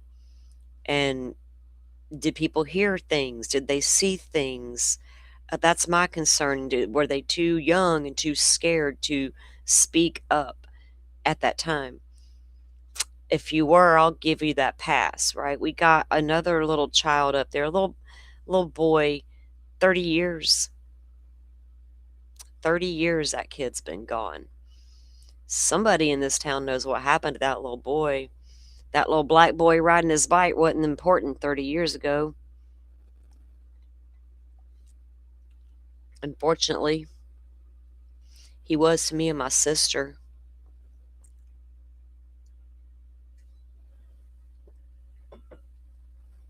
It's crazy so you got to watch out for the kids at all costs. Yeah. Well, okay. So let me pull something up for you guys. Oh, I know what we were going to take a look at. Now, Sanchez, I don't think he's going to get out. Actually, you know what I ran across when I was doing some research on him? He must have filed for a damn appeal on those charges, because I ran across, it looks like from the state, they're like a response. Do you know what I mean?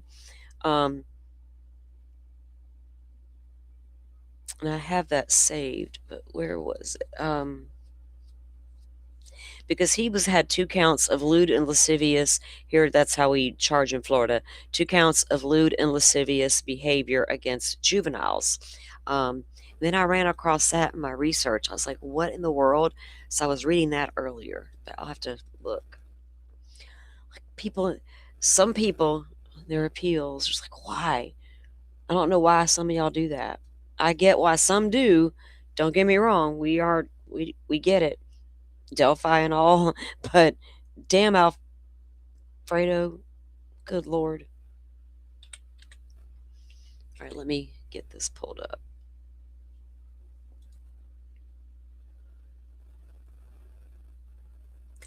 That's a good question, Pokemon. If she told him before that night, right? If she suspected or knew, I think her mom has said that she had planned to see a doctor, but I don't know if I can trust what mom said. But yeah, if she suspected right before that and told him prior, maybe he planned something. It very well could have. You can't trust these 2 characters here. Oh wait, that's that filing. We don't need to see that. Okay, so this is what this looks like. And if you're in Florida, and I'm sure that I know all states have a system like this. I don't know what it's called in each state, but here we have the Florida Department of Law Enforcement. I see a lot of cases with the state patrol, right? Massachusetts State Patrol, Kentucky State Police, Indiana State. I'm like, and these state troopers are everywhere. I'm like, what in the world? Our state troopers investigate car accidents, right? We have the Florida Department of Law Enforcement. That's what our state police would be. So they have a website, but you can go there and you can register, and you put your address in, and you can set your parameters on how many miles from your home you want it to expand, and you will get alerts anytime an offender moves within your bubble, within your baby's bubble. Okay.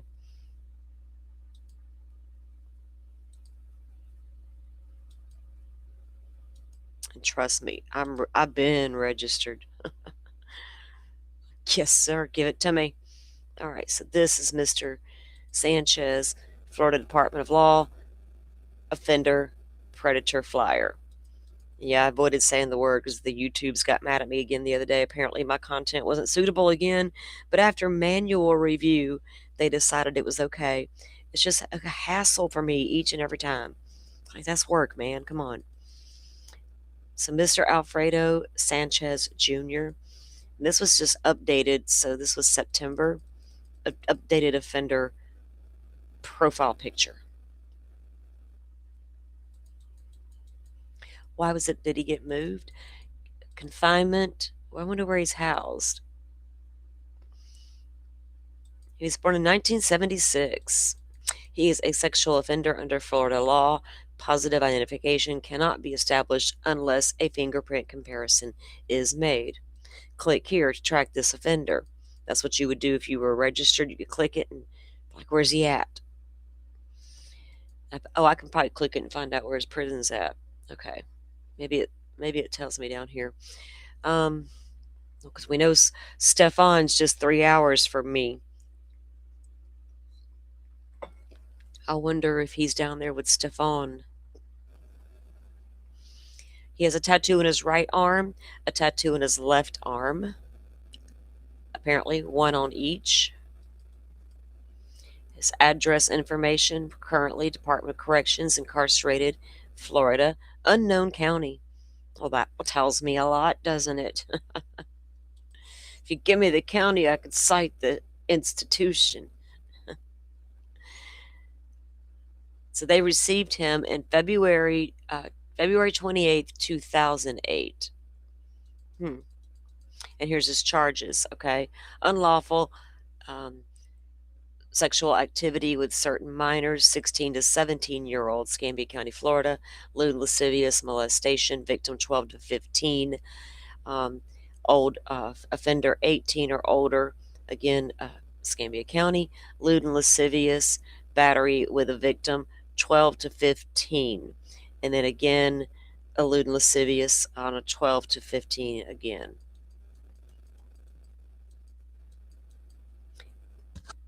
If he was out and like had a vehicle, they would give you the vehicle information as well. They give you they give you everything. Address, everything. The car. And then of course there's links to all their stuff. You can get his flyer. I guess they have a mobile app. I didn't realize that. And a link to the department there. That's a little bit about who he is in the incarcerated state. Now, his buddy, his running buddy, Mr. Robert Bassett, the guy who likes to threaten people, he needs to stay there forever, Butterfly. Maybe he can get pressured into talking. Have one of those jailhouse confessions, right?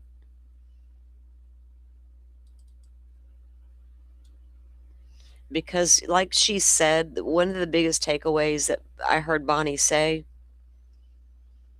so we could put her to rest. There's no closure. That's a term of, we say, and I'm guilty, but I learned the hard way. There's certain things I know don't exist. And that's one of them. You just learn to live with it. But to be able to want her to bring her back home to you safely, however you get her back, right? Just give her back and let us say goodbye to our loved one in that way to help us move forward in that way. So it's sad that they don't do that. Like, they'll just die on that hill. They didn't, and never say a word. Like, somebody, did everyone leave the party and no one really knew where Danielle was? She was left there alone with them. She left before we did. I left right before. She was the only one still there with them. And then it was just the two of them there. So nobody else literally knows. But who was that last one to leave that knows she was there alone with the two of them, right? I'm an investigator. I freaking need to know. Sorry, but I gotta know.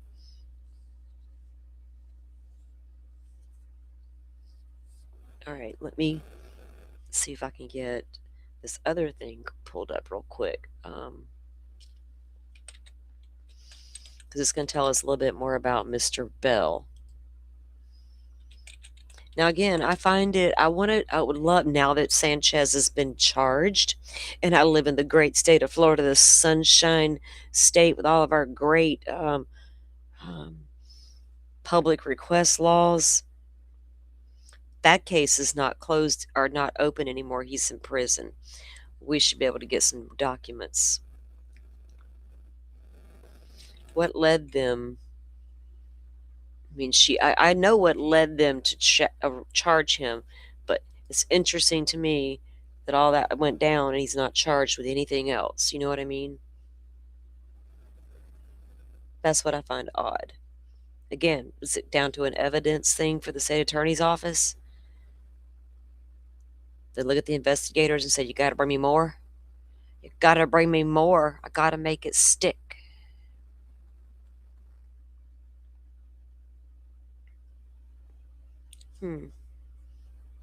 Well, if we just had that one person.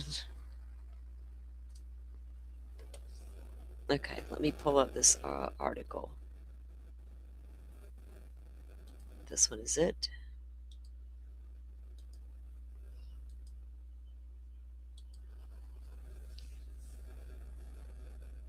The world? Okay. Oh, goodness, this guy. All right.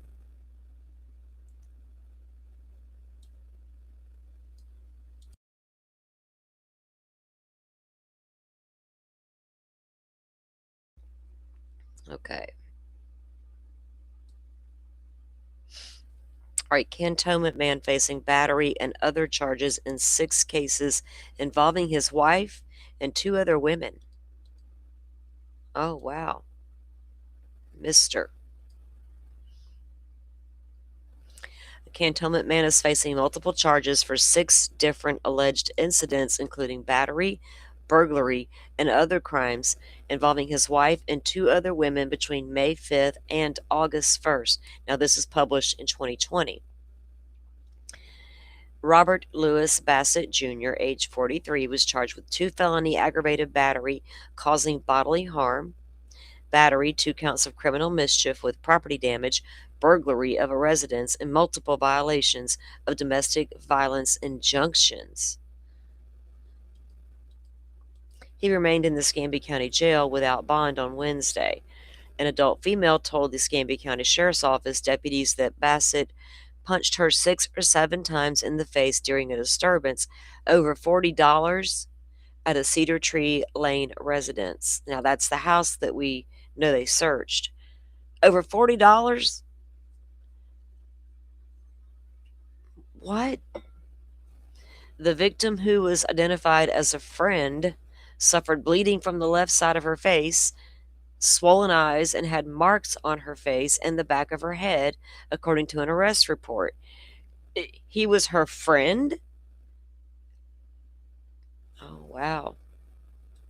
In a separate incident, Bassett allegedly forced his way into a room at the Garden Inn and Suites by shoving a door into a female before punching her multiple times in the face.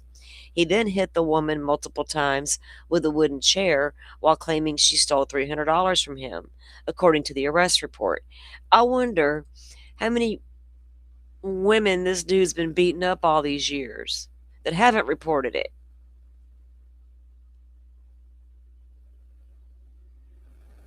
Goodness. The women described Bassett as a former roommate that she resided with about 3 months prior, but they had no relationship. She suffered multiple cuts and bruises, facial swelling, and a broken nose, according to the ESOSO, the sheriff's office. She was transported to Escambia County EMS to Sacred Heart Hospital for treatment of a concussion. In a third incident, Bassett was reported to be in a vehicle within 3 feet of a vehicle belonging to his wife and her mother's house in violation of a temporary violence injunction against him. Within 3 feet. Lordy, he's walking right through restraining orders now, right? In a fourth case, Bassett allegedly punched his girlfriend in the face multiple times with a closed fist at the T&W flea market. Wow, okay. Removed her keys from vehicle's ignition and threatened to kill her. And it gets crowded down there. He just didn't care. Like, people can see you. I guess if they're paying attention, like, I would be walking out in that parking lot. I always did. I was nervous. Like, people like him was lurking out there. See, I knew better. Damn it. In a fifth case, Bassett allegedly violated a domestic violence injunction by flattening the tires on his wife's vehicle. The woman told deputies they were in the process of separation. In a sixth incident, Bassett was charged with violating a domestic violence order by texting his wife, "I'm on my way. I need you." Bassett has pending charges in Santa Rosa County. Oh, I wonder what those were. According to the Escambia County Jail. Santa Rosa County's right next door. They're freaking pretty much one and the same. One's Milton, one's Pensacola. One's Gulf Breeze, one's Pensacola. Yeah. It's a couple of little towns inside that big county of Santa Rosa.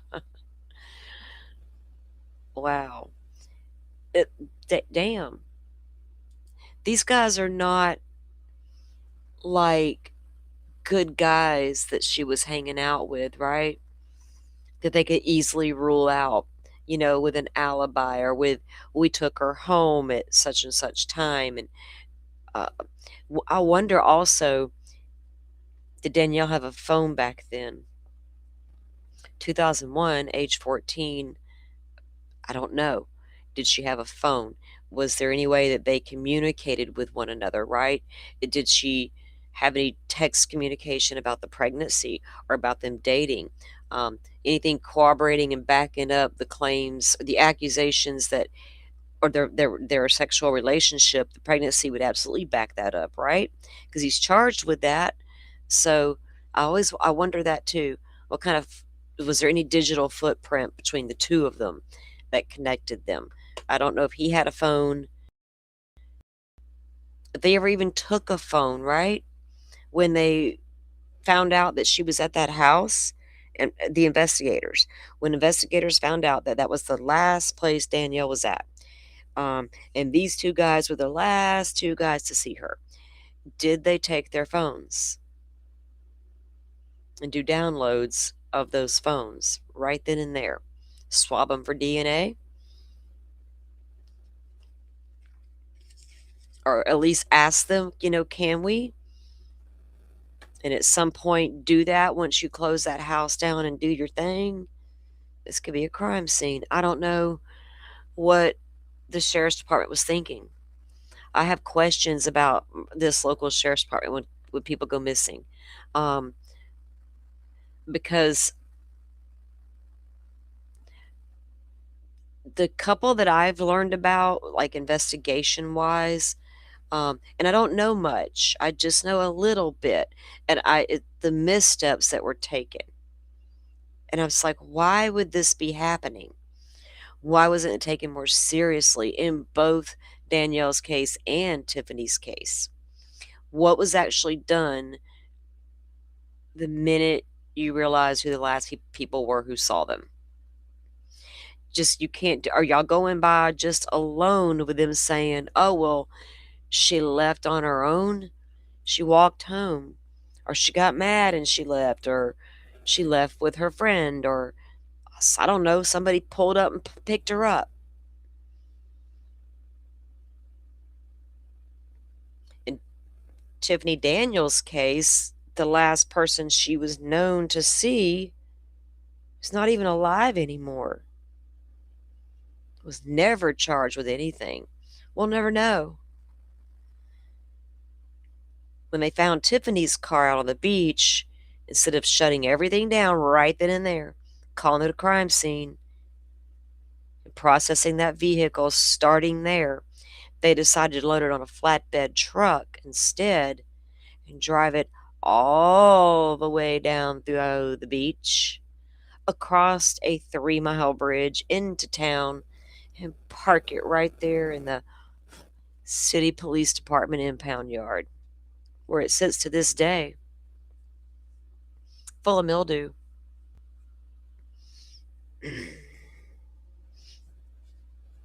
That's crazy.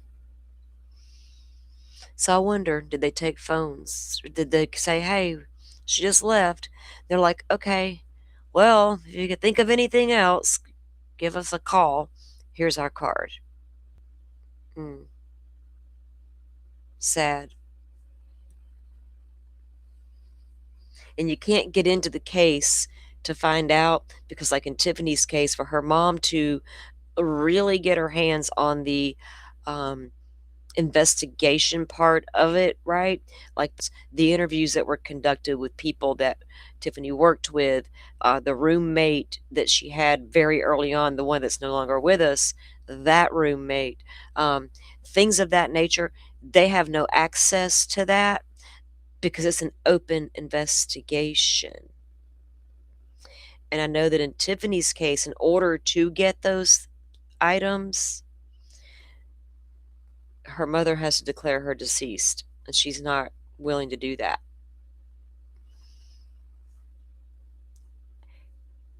Ellen Greenberg's case, her family had to sue to get documents in the case.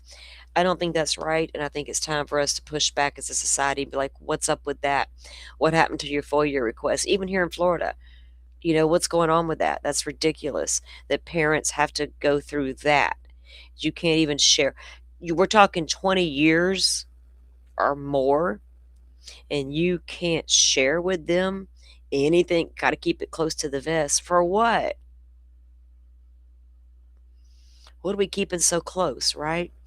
That you got a fingerprint that wasn't tested properly? Is that why we can't see it? Well, that's okay. Fuck it. Whatever. Can we test it now?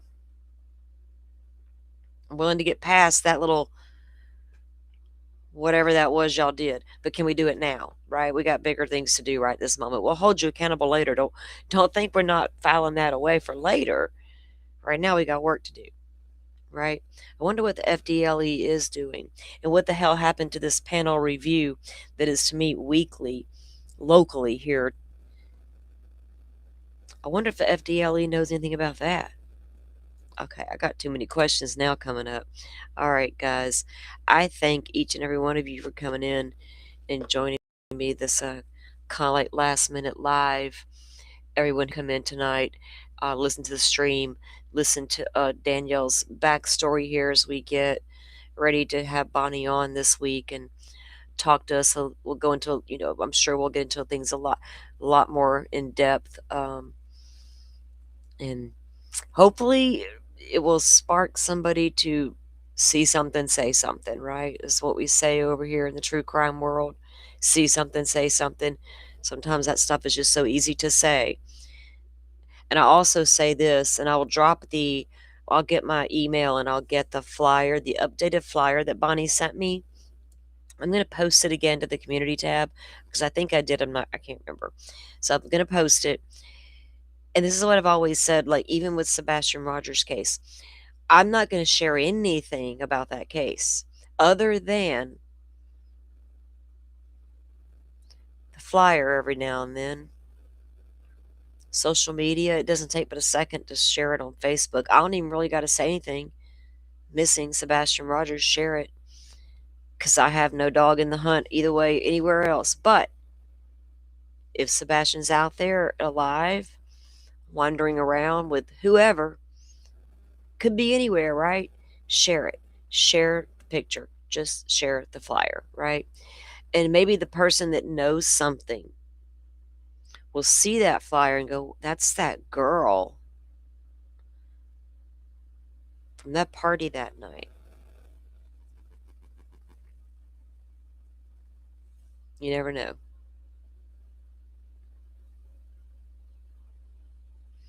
Pokemon says, I had to beg to go out with a senior when I was a freshman, right? Laugh out loud. Yeah. I thought I was going to date an older guy one time. My dad's like, girl, what? Like, what? I was like, oh, God. If, oh, Lord. I was looking back up at the comments there.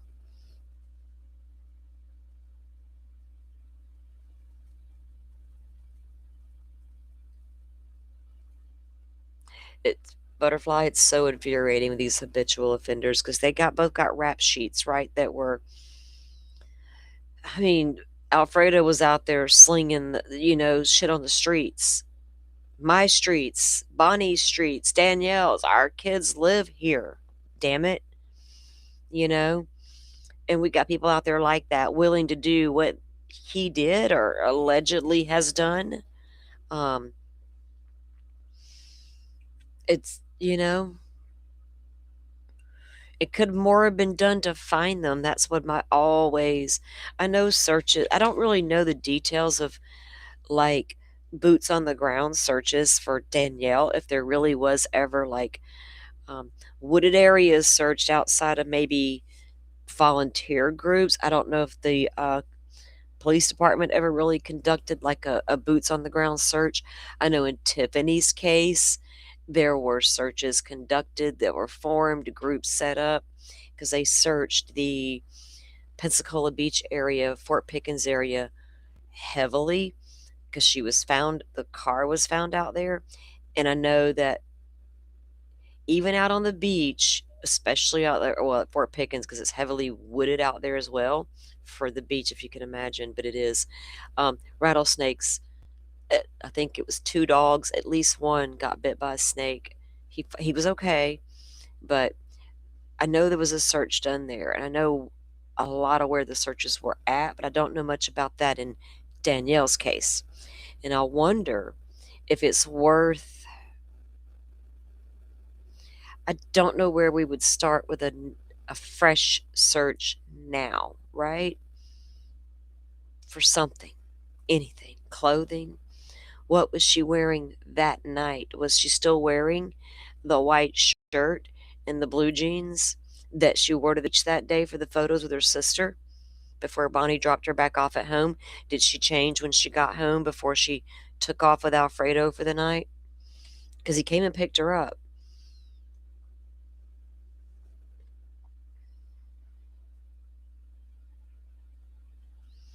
Um, Sandy, that's a good question. Did she still continue to have something to do with him, right? Afterwards, until at some point she did become suspicious of him.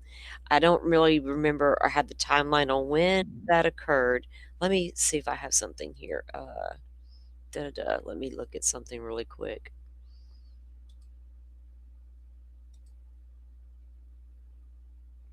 Because I don't know how much she actually came clean and told cops. Do you know what I mean?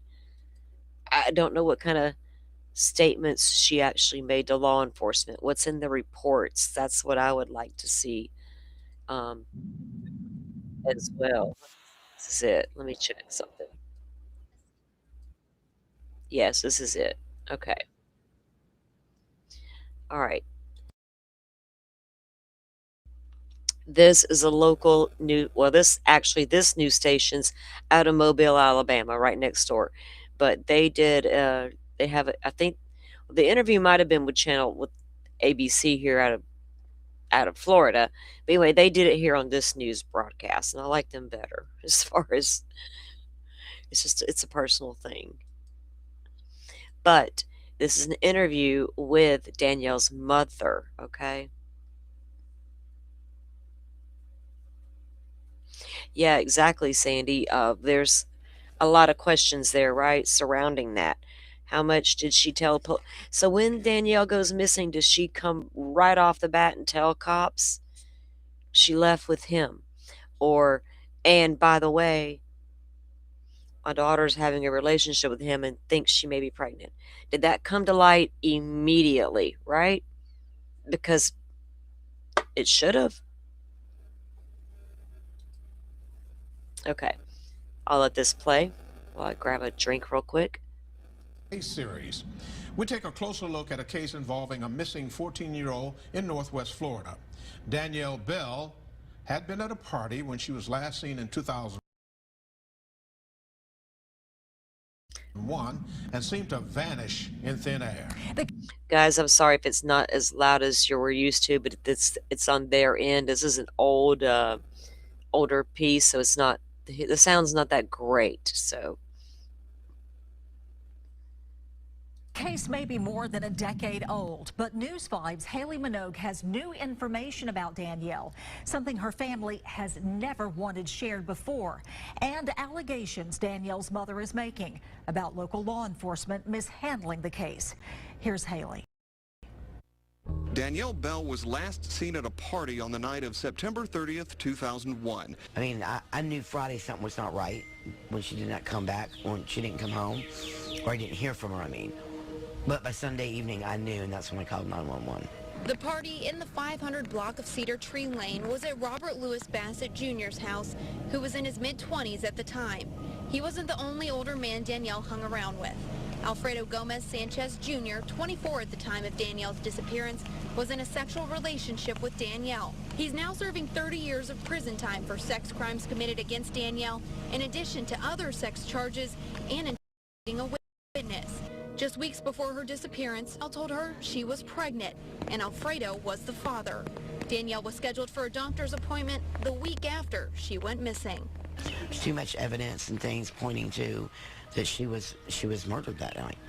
And Bell believes someone at the party that night knows what happened to her daughter. You know, at the time, I could understand because they were scared. But it's been years now. You've got kids of your own. So you would be okay with somebody doing this to your kid, is how I'm taking it. She believes this case has lost interest over time, even saying it's been years since she was called by anyone at the Escambia County Sheriff's Office. It's been probably 3 years ago. I'm tired of hearing, well, I don't have the time because we're understaffed. Figure it out. This is normally the part of the story where we would talk to law enforcement about the case and about the allegations Susan Bell has made about how the case has been handled. But we had some trouble. Early in the week, I reached out to the Escambia County Sheriff's Office to request an interview about Danielle's case. On Wednesday, I got a call that the case had been turned over to the Florida Department of Law Enforcement, so I gave them a call. Thursday, the FDLE said they did not have the case. They had assisted, but they were not the lead. On Friday, the Escambia County Sheriff's Office did confirm they had the case, but declined to do an interview about Danielle Bell. Okay. And I've also read that, right? All else aside here, that's BS. Because you call and then one agency says, oh no, contact the FDLE. They're like, oh no, go contact the Sheriff's Department. Then you go back to them, they're like, oh yeah, well, yeah, it is us. Like, oh, who the hell is, again, just like in Tiffany's case, who the hell's in charge here? That's a problem with missing. We've had pushback on the Florida Department of Children and Families. We've had pushback on our crappy law enforcement. Now we got the best sheriffs in the whole darn country. Everybody loves some Florida sheriffs. And we got the Florida Department of Law Enforcement, which I do like. Maybe it's time to give some pushback on how we treat missing person cases as well. Messed this case up from the very beginning. Literally messed this case up. They've lost evidence. They've lost paperwork. It's been ongoing with them. Susan Bell took a break from independently pursuing what happened to her daughter, saying mentally and emotionally it was too strenuous. But after speaking to her, she told me this. I'm going to find out what the deal is. And this time, I'm not playing. I'm not taking no crap. And this time, I'm not taking no crap.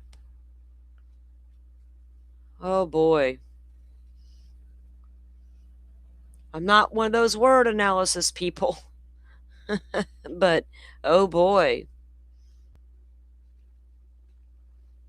What does that mean? That means a lot to me. But I want to know more about what evidence was lost by the Escambia County Sheriff's Department. If that's in fact true, what evidence are we talking about other than a report? A report's not good. We're talking interviews, clothing, DNA samples, cell phones. I don't know. I will go above your head and I will do what I have to do. That was Haley Minogue. Oh, she said, I will go above your head and do what I have to do.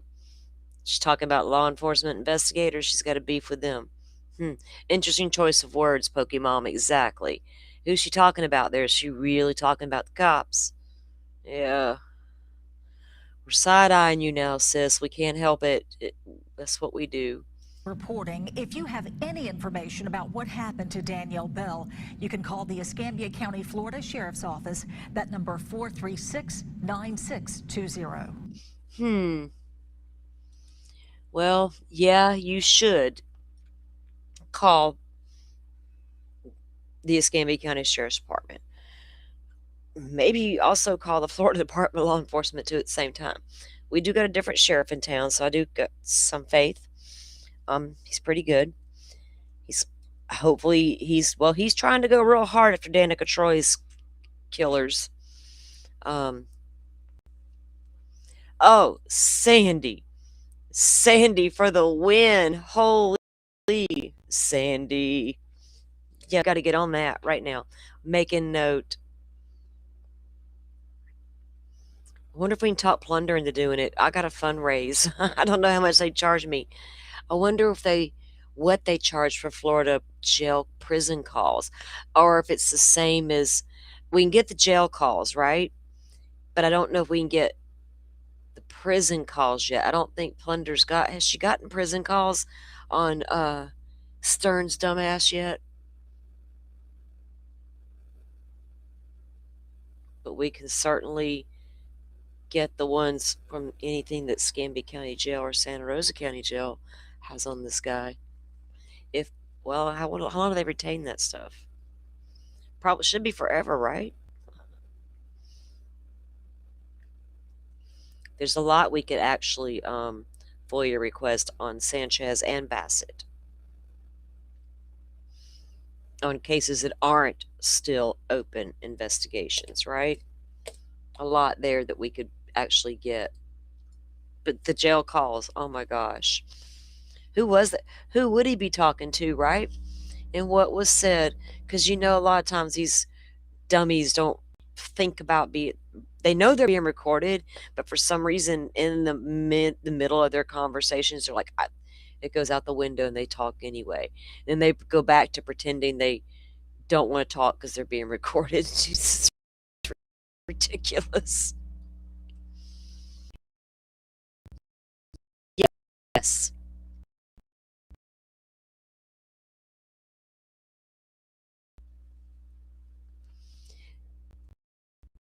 We got it with Stefan's in all that in Florida. Get all over here with us.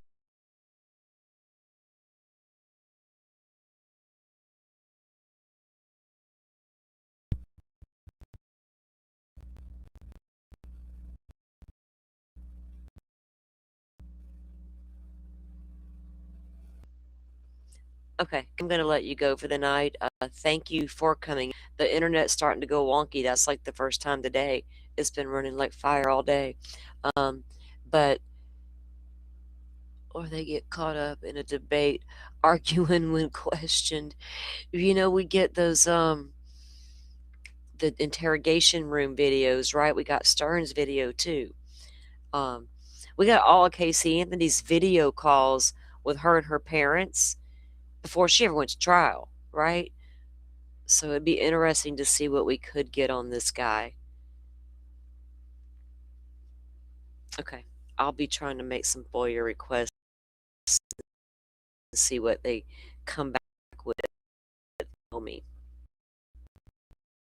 But in the meantime, all the things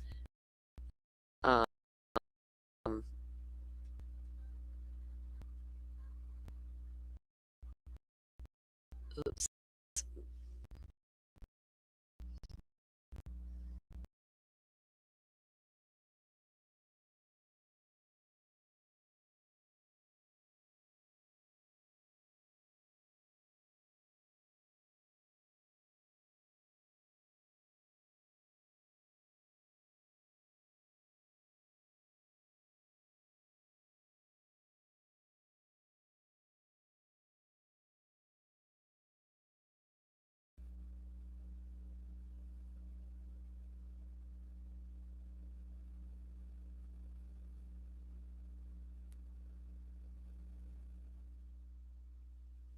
Are y'all there?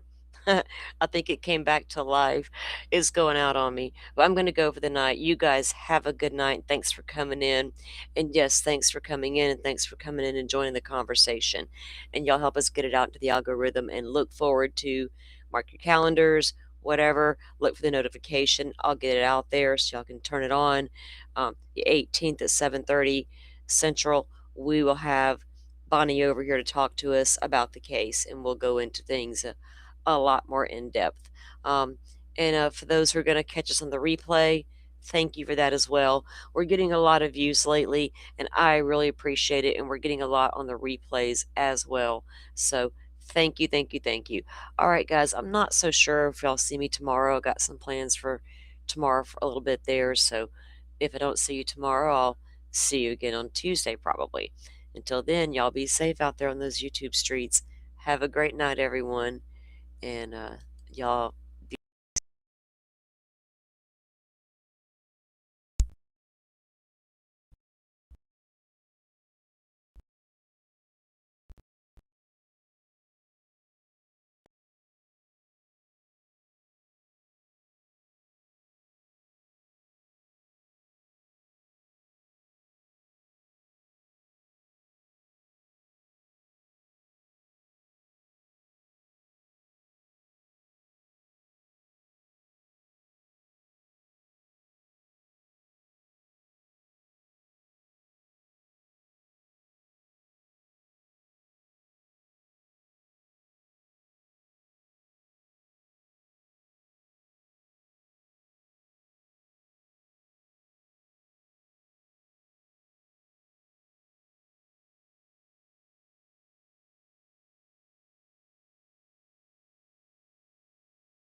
Hey guys, if any of you are still here, I'm back in on my phone because I couldn't shut the stream down from the computer through the restream. So I have to come in here on the phone to shut things down.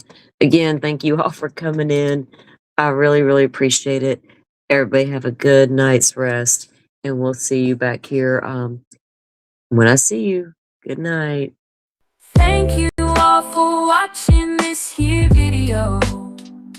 Please like and subscribe.